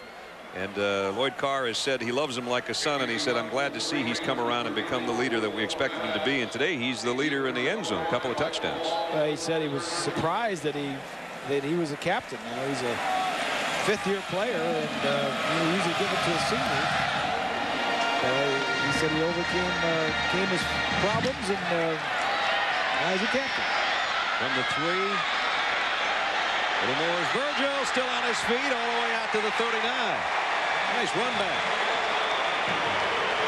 So that'll fire up the Illini when they need it so desperately. A 36-yard return. ABC Sports presentation, college football, brought to you by the new H2 Hummer, like nothing else. Sprint, introducing PCS Vision. Clearly a whole new way to look at wireless. Jack Daniel's original hard cola, come as you are. And Pacific Life, annuities, insurance, and investments rely on the strength of Pacific Life. Strength of the Illinois offense has been their passing game, but a couple of interceptions have killed them today, and now they're set to throw again. Butcher, double pump, getting some heat from behind. Does a pretty nice job running when he has to, and he gets out to about the 44-yard line. Victor Hobson made the tackle. It was a big drive for Michigan offensively. The start of the second half for their offense to move it right down and score. Sets a tone for the second half by Michigan. Says, hey, Illinois, you know, we beat you in the first half, and we're going to beat you in the second half.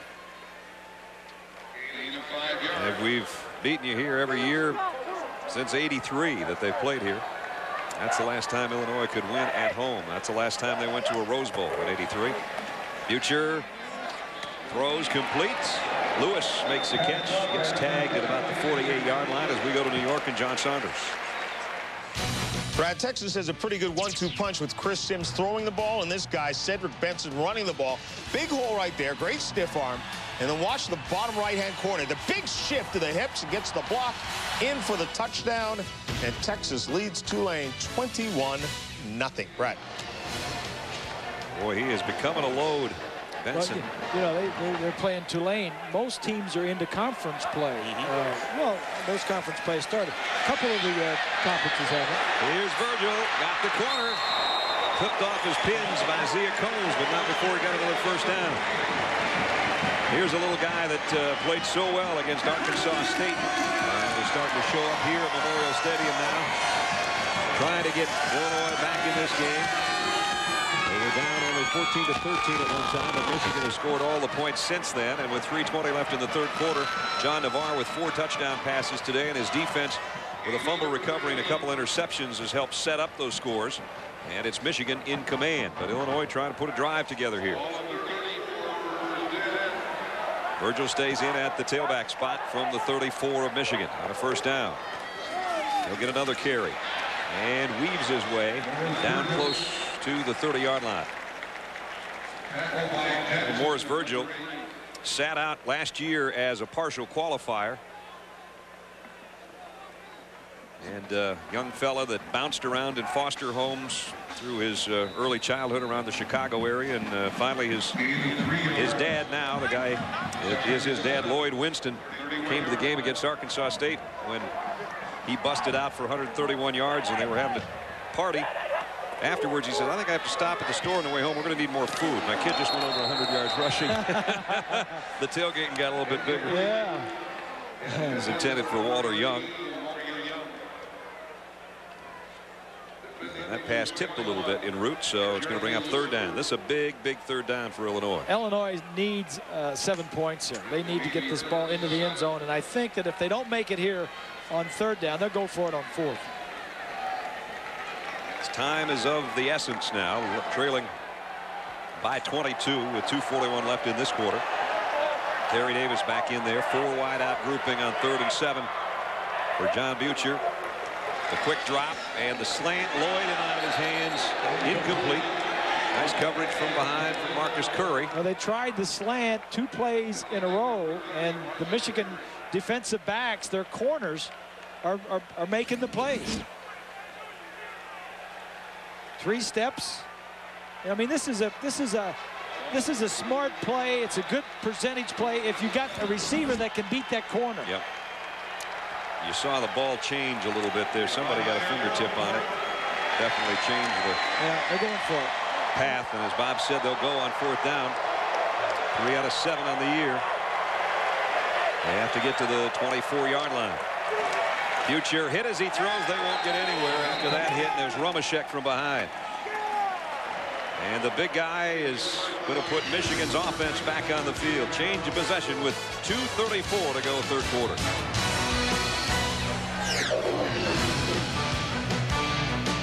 This is where you say, I don't like that.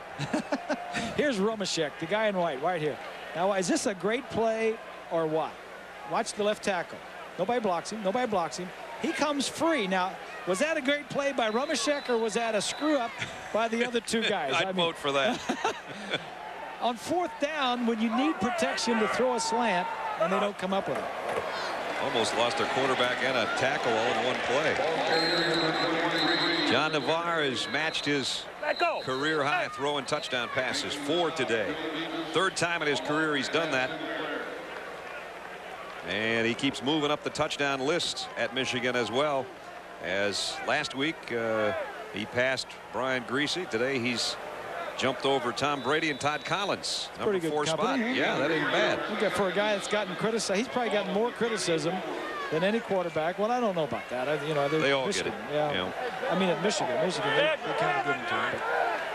But he's having a great day today. Yes, he is. He's going to throw it again on 2nd and 7. This one zipped right by Benny Japaru's ear hole, and we'll check in and hear something from John Saunders in New York. Brad, remember Charles Rogers last week against Notre Dame almost won the game, but in the 2nd quarter here, Jeff Smoker goes 21 yards to Rogers. Now 13 consecutive games with a touchdown catch, and that is a new NCAA record, passing amongst the group Randy Moss of Marshall back in '97. State also gets the win over Northwestern. Brad. It's a good company. Yeah. Michigan great on 3rd down today after struggling early in this season in that capacity. Blitz coming on Navarre down the middle, and he's got another 3rd down conversion. It's Bell again. Calvin rings up another 1st down out at the 47-yard line.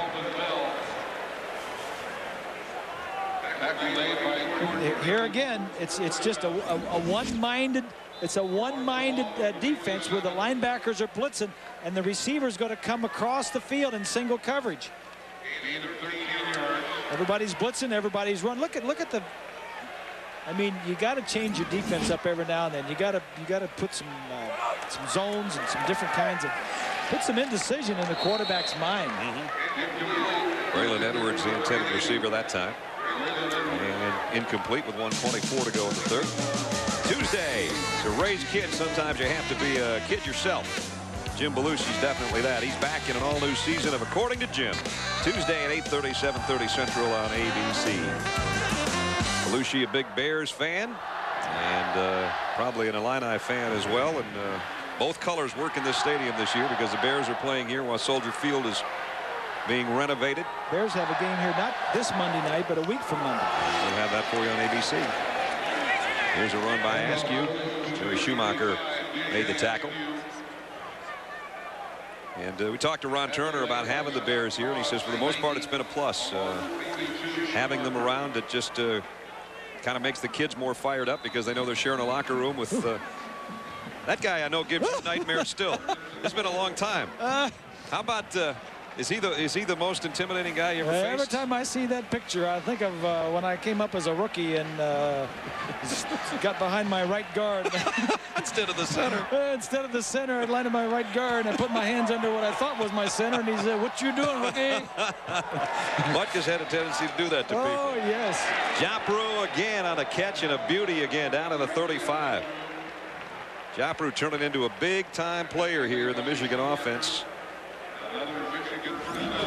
Well, this is like a passing drill on Wednesday or Thursday. Your offensive line is picking everybody up, and your receivers are getting open. You got a lot of crossing routes.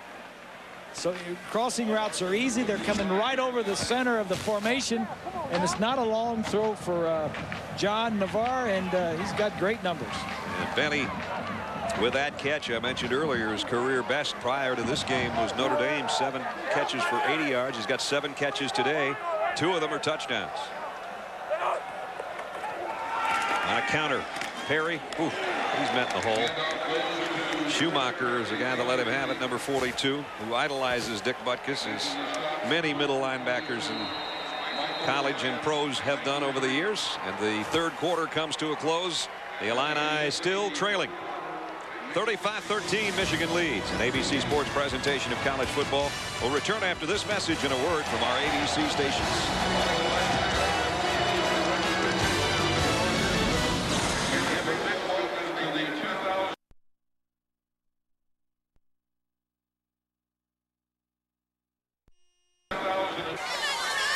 Starting the fourth quarter, 35-13 Michigan. And they're driving with a second down and 11 in Illinois territory, just inside the Illini 36-yard line. Navarre, play action, in trouble, and skips it off somebody's fingertips, and Wilson almost got it. Mike Maloney, I think the defensive lineman, got a hand on it. And Wilson made a diving attempt to try and intercept it. Now, there's a tip ball that was in the air for quite a while. And Illinois still does not have an interception this year. And this is their 5th game. In fact, they've given the ball up 3 times. Look at that. Look at that. 7 straight. That's impressive. Yeah, that is. I tell you, when you convert third downs into first downs, you're going to score some points. Let's see if they've got a 3rd and 11 in the playbook. Navarre steps up in the pocket. Goes to his safety. And there goes the 7th straight. That was a good, mentally, that was great by John Navarre. Physically, it was very poor because he looked downfield, and he says, all right, they're covered. I'll go to my outlet. And then instead of getting your feet and your shoulders ready to throw the football, he just throws it before he moves his body. And Askew would have had a first down and a bunch more, I think. All right, now he's going to say, I'm going to get over there. Move your feet and body. You got time to do that. He knows it right there. Yeah. Yep. So the string of 7 straight goes by the boards. And the field goal unit comes on. Philip Brabs, who we saw win the Washington game, is going to try one from 53 yards out. No, it's going to pooch kick it instead.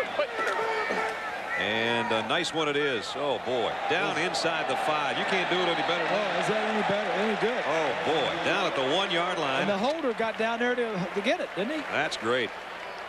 Perfectly executed pooch. Quick kick, if you will, out of a field goal formation. ABC Sports presentation of college football brought to you by Nissan and your Nissan dealer. Valvoline's Max Life, the first motor oil formulated for higher mileage engines. The Hartford, always thinking ahead. And Old Navy Painter's Pants, the handyman's classic. Well, it's a classic day to open up the Big Ten season. Iowa, a winner in overtime over Penn State. Michigan State, a winner today. And now it appears Michigan is going to join them on that win list. Wisconsin was idle today. They're 5-0, and they're waiting for Penn State to come into Madison next week, and we'll be there to bring you that one from what should be a madhouse in Madtown. And Purdue and Minnesota, they're going to kick off in about 45 minutes, I think, or maybe they just did. I'm not sure if that was a 6 o'clock Eastern or a 6 o'clock Central time. 2nd down and 7. Illinois buried deep in their own territory. And out to maybe the 8-yard line as we go out to New York and John Saunders. Brad, we talked about Florida. Which team was it? Well, they're turning the ball over today. Jared Lorenzen makes them pay. Perfect pass to Aaron Boone, 39 yards. That's after a couple of turnovers by Florida allowed Kentucky to come back. And right now, they lead it 28-25. Brad. Huh. There's your answer, Grease, to the hefty lefty. The hefty lefty is bringing them back. Oh, boy. Some crazy things happening on this last September Saturday in college football. Future down the middle, up in the air. It's intercepted. Picked off by Marlon Jackson. That's his 2nd of the day. This one off a tip pass. You know, I'm sure Ron Turner on the sideline says every tip ball that we have, somebody catches. But on the other side, we can't get a tip ball for a deflection and an interception. That one went off Lewis, and Jackson just camped under it like a rebounder. Marlon Jackson always in the right place at the right time. That's his 3rd interception of the year. Second today. And second today. He's returned one of them for a touchdown against Notre Dame. Fourth award candidate. And they liken him to Charles Woodson in both physical ability and his attitude toward the game. Yeah, just a sophomore. Big run up the middle. Perry almost scored on that one. Mark Jackson saved a touchdown, but it's down to the 2-yard line. Making the tackle, Mark Jackson, number 1. Second down and goal there. Well, this will be the 4th straight game, the 5th straight game that Illinois has lost the turnover battle. Yep. They have not had more takeaways than giveaways in any of their games this year. And until they get that figured out, it's going to be a long season for the defending Big Ten champs, I'm afraid. Here's a toss to Perry. Perry tucks it away, and Schumacher brought him down. Nice tackle. And he's no give up in that middle linebacker. Called his number a lot today. You know, the story for Illinois is, I mean, they came out of nowhere. They were a big surprise last year, won the Big Ten championship. They had 14 starters on offense and defense back, 7 on offense and 7 on defense. But they lost some key guys. Chemistry's missing and the leadership and the chemistry. The quarterback Kittner, Luke Butkus, the offensive center, a couple defensive linemen that really held that unit together. Perry just about walked in there for the touchdown from 2 yards out. Tony Pate, his big tackle, number 77, an Illinois native, sort of led the way, and Chris Perry bounces in from the 2. Well, there's no surprises for Michigan. They're right where they are every year, and that is contending. They'll be a contender for the Big Ten crown along with Ohio State. And, well, we thought Penn State might, but it looks like Iowa may be in there now. Wisconsin, certainly you got to throw them in. Extra point is good by Nienberg. So Michigan again turns an interception into a touchdown, the 3rd time they've done it today. Chris Perry does the honors from 2 yards out. It's the Wolverines 42, the Illini 13. Now it's becoming a long day for the Illini faithful at home now. 12 minutes remaining, and they're down 42-13. Brabs to kick. This one, Morris Virgil can draw a beat on it from the goal line. And he lost the ball, fumble, picked up by Michigan, going the other way. Down the sideline. Not quite. Brabs picked it up and almost scored.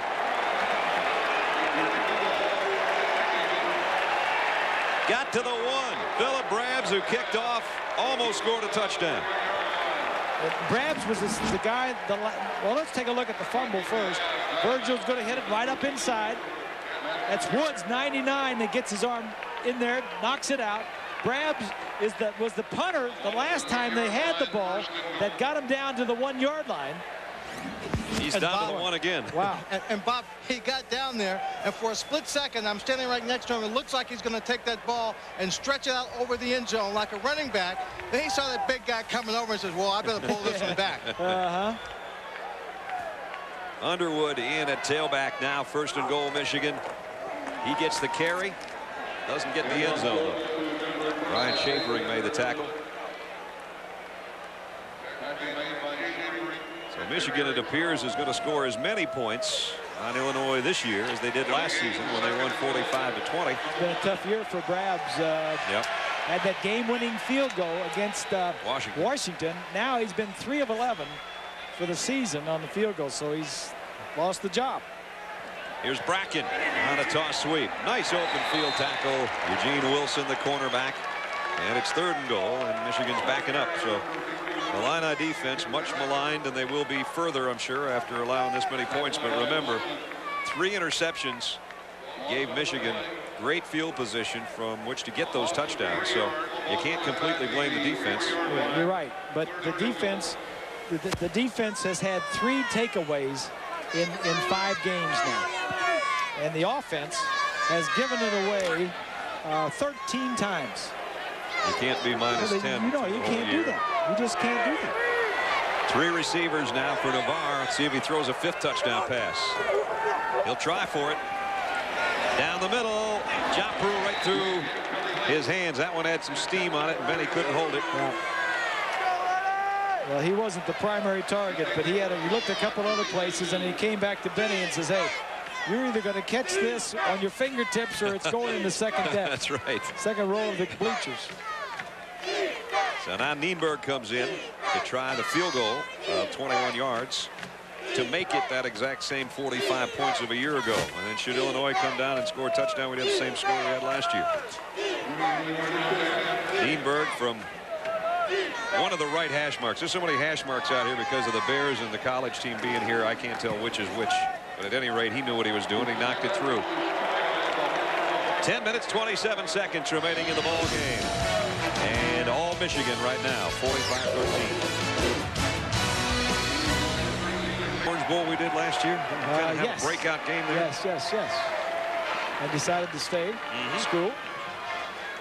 I'll tell you what, if you got a team that can throw and got a quarterback and some receivers and offensive line like Kentucky does, you never out of the ball game. That's right. Right now, Illinois, even though they've got a pretty good passing game, probably too far out of this ball game. 10-27, all that's left.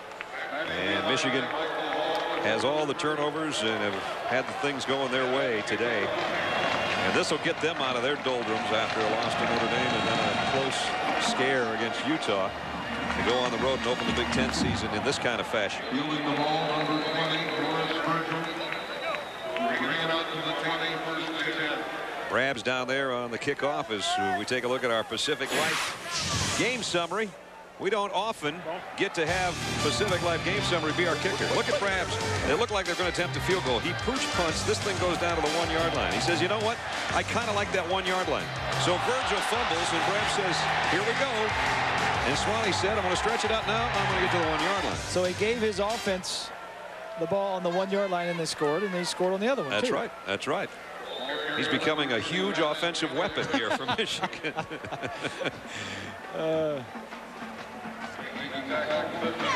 Nissan drive summary, second half possessions. A punt, losing the ball on downs. And the big hit by Romashek trying a fourth down pass and then the interception. And that's not good.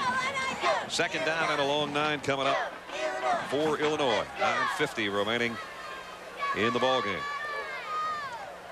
Butcher, man open over the middle. Umpire trying to get out of the way there. And Greg Lewis makes the catch. Got about 5 out to the 27 yard line.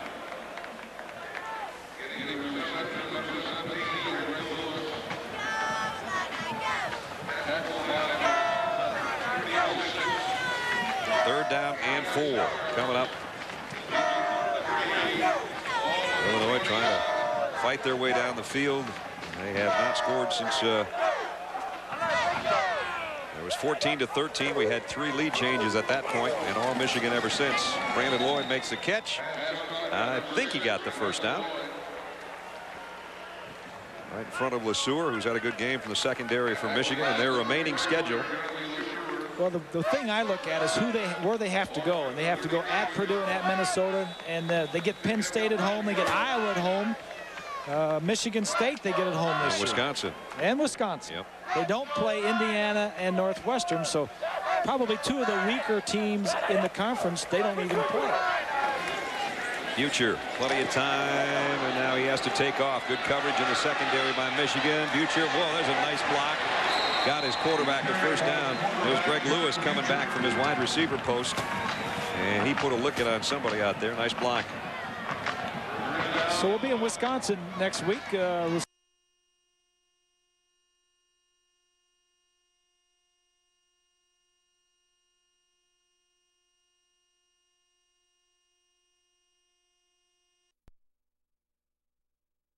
To get away from football, but mentally to get away from it. Butcher down the middle, complete again to Lloyd. Brandon Lloyd down to about the 49 yard line.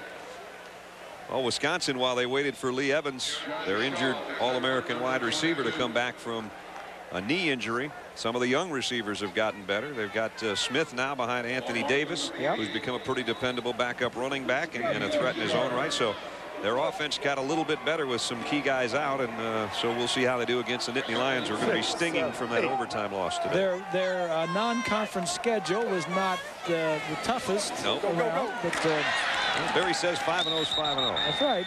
You still have to play them, but still in all, it's not like playing Washington and Notre Dame and some of the other schools.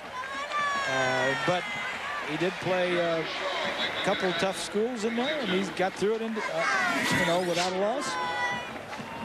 Wisconsin, the winningest program of the 90s as far as going to Rose Bowls. Look at this. What the Big Ten has done in the last 8 or 9, 10 years. Look at, what is it, 9 of 11 schools, 8 of 11 different schools have gone to the Rose Bowl in the last 11 years. Those were co-championships where you saw the parentheses, but the team in the bold letters, the one that went to the Rose Bowl. Here's Butcher throwing deep. Scott Lloyd wide open. Got him. Touchdown, Illinois. Ernest Shazer got lost back there or something, and Brandon Lloyd is a 46-yard touchdown.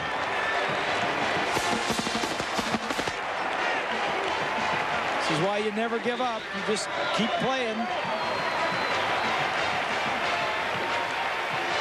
Good catch. And we are 1 point away from the exact same score we had a year ago, but I think Illinois is going to go for 2 here, it appears. 45-20 was the final in this one last year. It's 45-19 with a 2-point attempt upcoming.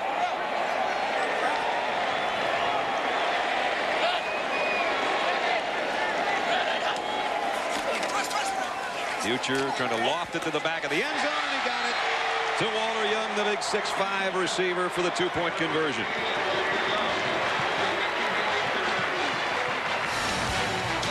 Brandon Lloyd, 46-yard touchdown catch. The 2-pointer's good. It's 45-22. 45-21, I beg your pardon. Spread it out a little bit.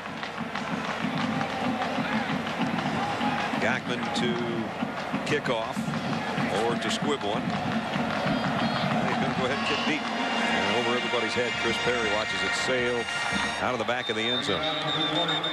So it'll be Michigan from its own 20-yard line. Time permitting, stay tuned for the Thrifty Car Rental post-game report featuring scores and highlights from across the country.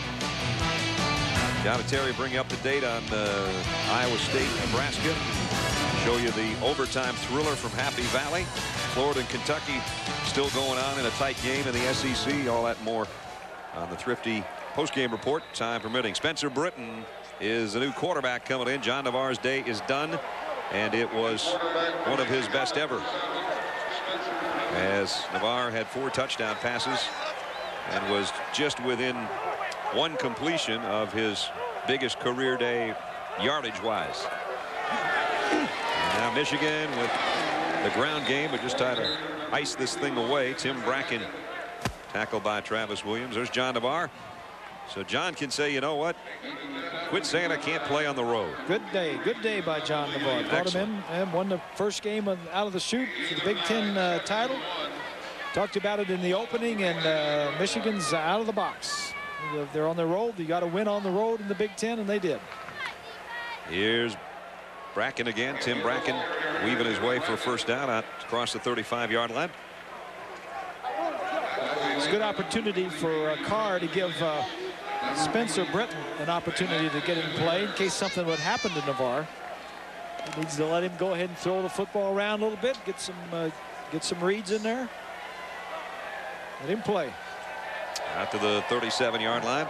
Checks the wristband. Had to look on the second page. I thought he was turning He's something going there. way back in the playbook for this one. Going into chapter 4. I've never seen that where the wristband actually opens up. Yeah, he's got a convertible there. Let's check in with Swanee. Now, Bob and Brad, at the end of the end zone here, they've got these shots of Hallis and Butkus, guys who were at Illinois and then went on to play for the Chicago Bears. Grange and Caroline. Do you guys know who Caroline is? Yeah, I do.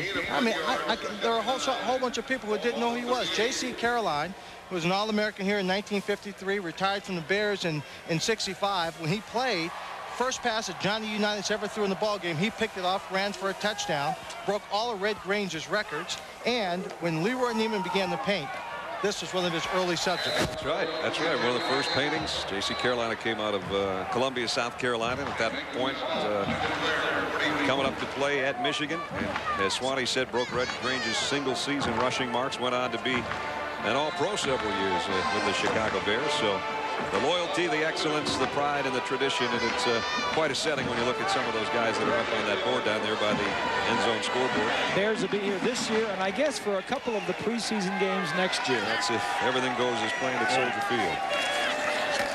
Britton gets some pressure, throws it in and out of the hands of Calvin Bell on a crossing pattern. And it's 4th down.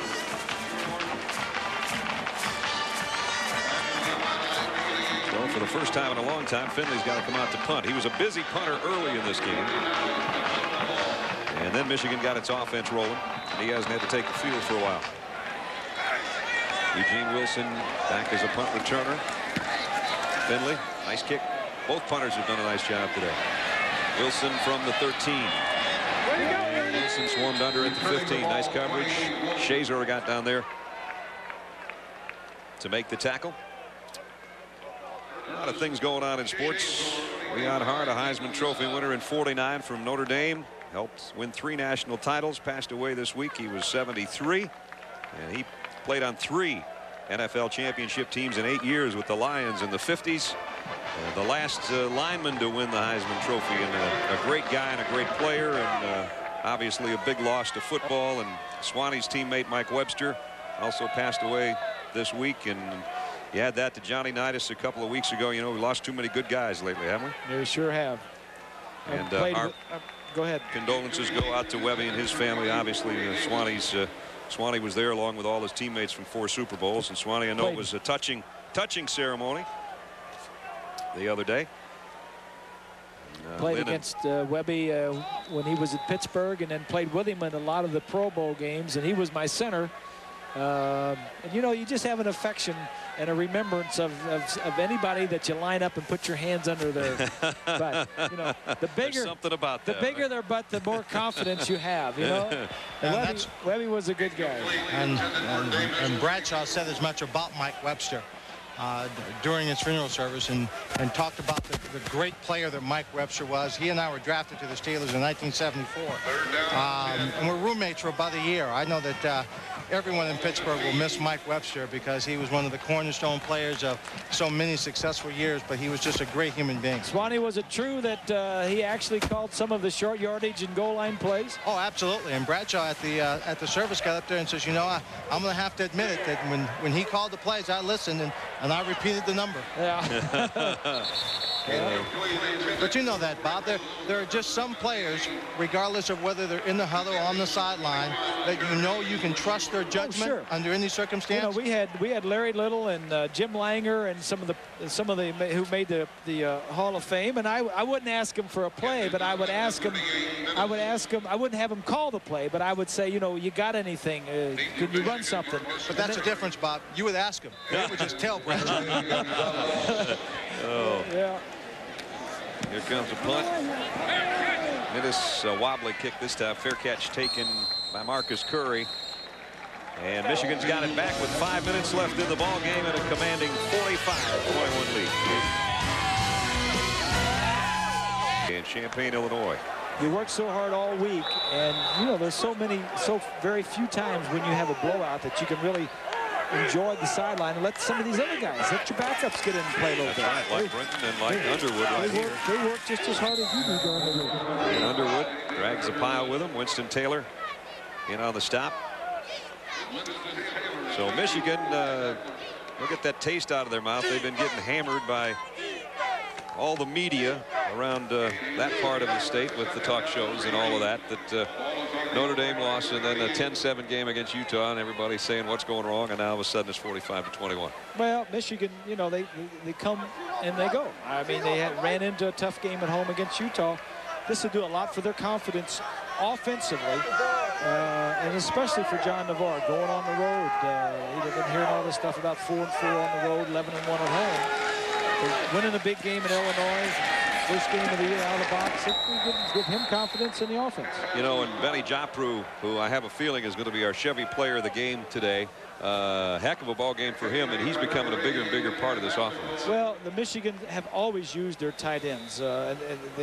He's about the best one they've got this year. In the past, they've always had another guy, too. And I remember when Brian was playing there, they had 2 or 3 guys that they would throw to. They use a lot of 2 tight end offense. Now their strength on offense is their wide receivers, and Jopru is right there, as good as any of those tight ends that have gone through that. Underwood on a cutback run, and he finds open field and gets down near the 15-yard line. Travis Williams had to track him down, but as you said, some of the guys that don't see much work, and Underwood's pretty good looking back out of Madisonville, Texas, 220-pounder, and he rips off a long run.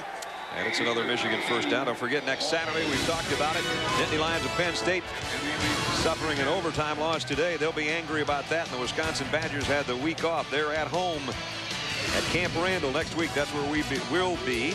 Our other regional action. You saw the games. Check the games for the game and time in your area. Big college football Saturday again next week. Pick up about a yard for Underwood. Well, and every week we kind of look at who's hot and who's not from the greasy fire, and let's see what we got here. Well, Miami and Virginia Tech have got to be the 2 hottest teams right now, but who they've beaten and what they've done. Notre Dame, not only a big surprise, but they're playing good football.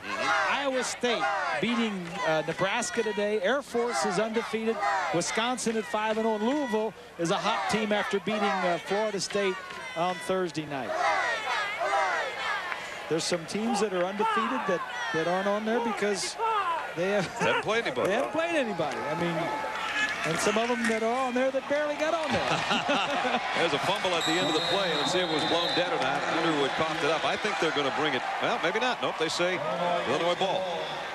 Well, there's a turnover. Finally. Yeah, for Illinois. That's not an interception. It's their 4th fumble recovery of the year. Kowalik, the linebacker. As you see the hit there, the ball comes out. Maloney, the guy that picked it up. Mike gets his hands on the ball and runs the other way a couple yards. Yep. That's the problem. It was 1 turnover, but it's way too late. And it came, it came within when the ball game was already decided. But that's a start. So first down, Illinois.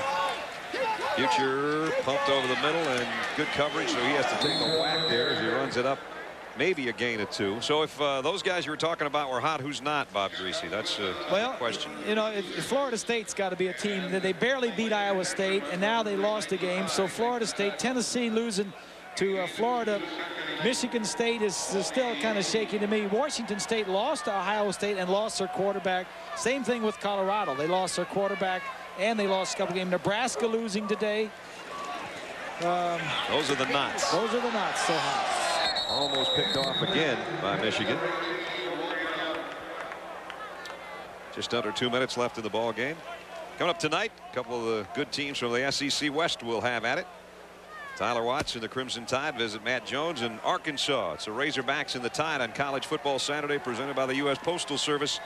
Tonight at 7:45 Eastern on ESPN. Look out for the Razorbacks, especially at home. Yep. They are waiting down there. Look out for the Razorbacks. On 3rd and long. Future got an open man, and it's Lloyd. And Lloyd's out across the 35 to the 37. Got about 19 more. Brandon Lloyd, another 100-yard receiving day, including a touchdown here in this quarter. He's got 8 catches for 127 yards. He's going to have his bright moments, and on schedule to graduate in May. We asked him, he does have another year of eligibility should he choose to come back. And he said there was never any doubt that I was coming back this year because I wasn't done with school. But if I do graduate in May, then I got to think about the next level of football, and I'm sure he will. Think about it, that is. There he is again on a quick curl in for 12 more. The thing about that, Brad, is you want to be sure when you do that, because at this level right now, he is a dominant player and having a great time. If you decide to go to the next level and leave this area and go to the next level, you can't come back. That's right. So if you go next level, you better be sure you're going to make it. There's no turning around. Yeah. Out to the 49 with a minute 23 left.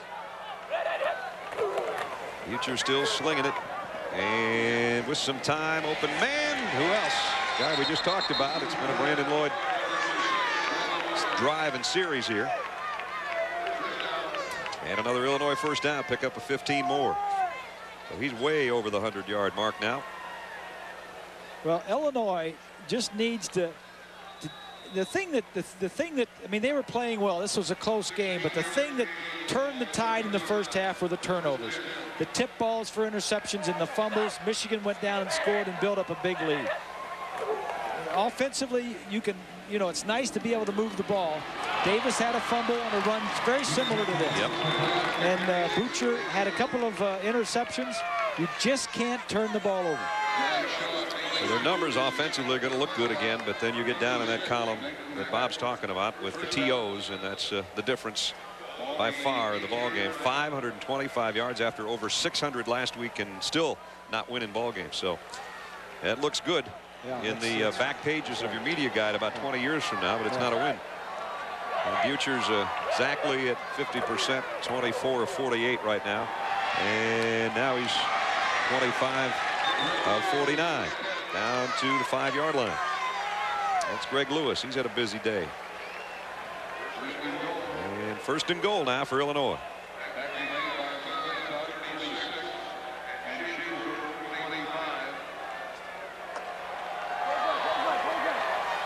First and goal at the 5 for wideouts. This is where Walter Young comes in handy at 6'5", but they'll keep it on the ground, and Davis not quite. Got down to about the 1-foot line. It'll be back to practice for Illinois now to try to get back in the win column. They'll be 1-4.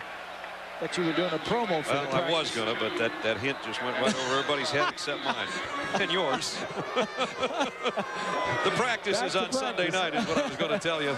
Yeah. That's one of Grease's favorite shows. Let me out. Let me out. Get me out of the jail. 10 o'clock, 9 o'clock Central Time. Coming up tomorrow night. Here we go. The practice returns. Powerful season premiere. New stories, new cases, and one brand new lawyer promised to make this season the best of all. It's time to get into the practice of watching the practice. Season premiere tomorrow night, 10 o'clock, 9 Central. What's her name's been in jail for all summer. Yeah, I know. That's a long time. She's probably lost weight and everything. Isn't eating well.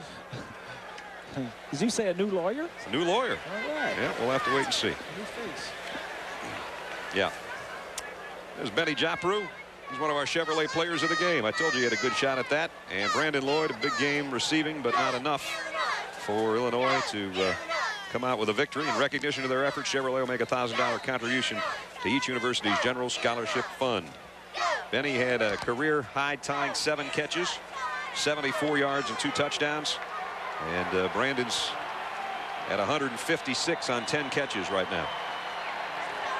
So Illinois still trying to tack on one more touchdown here before it's all over. And they've got it at about the 1-foot line. Butcher does it himself. Touchdown, Illini. Yeah, good for them. They've worked hard and had some things not go so well for them, but they didn't quit. They worked it all the way down the field, tacked on one more touchdown. Well, it's not a win, like you said, but at least, we're going out and we're moving down the field and we're scoring touchdowns. That's all we can do. Right. If there's time left on the clock and you put us out on the field, at least, let's just go down and score, even if we don't win the game. Christophilakis in for the point after. And he's got it. And we're down to 11 seconds. 45-27 makes it look more respectable on the scoreboard. Much of the 69,239 have headed home on this beautiful day in Champaign. 84-yard drive for the Illini for what certainly will, without something strange happening, be our last score of the day.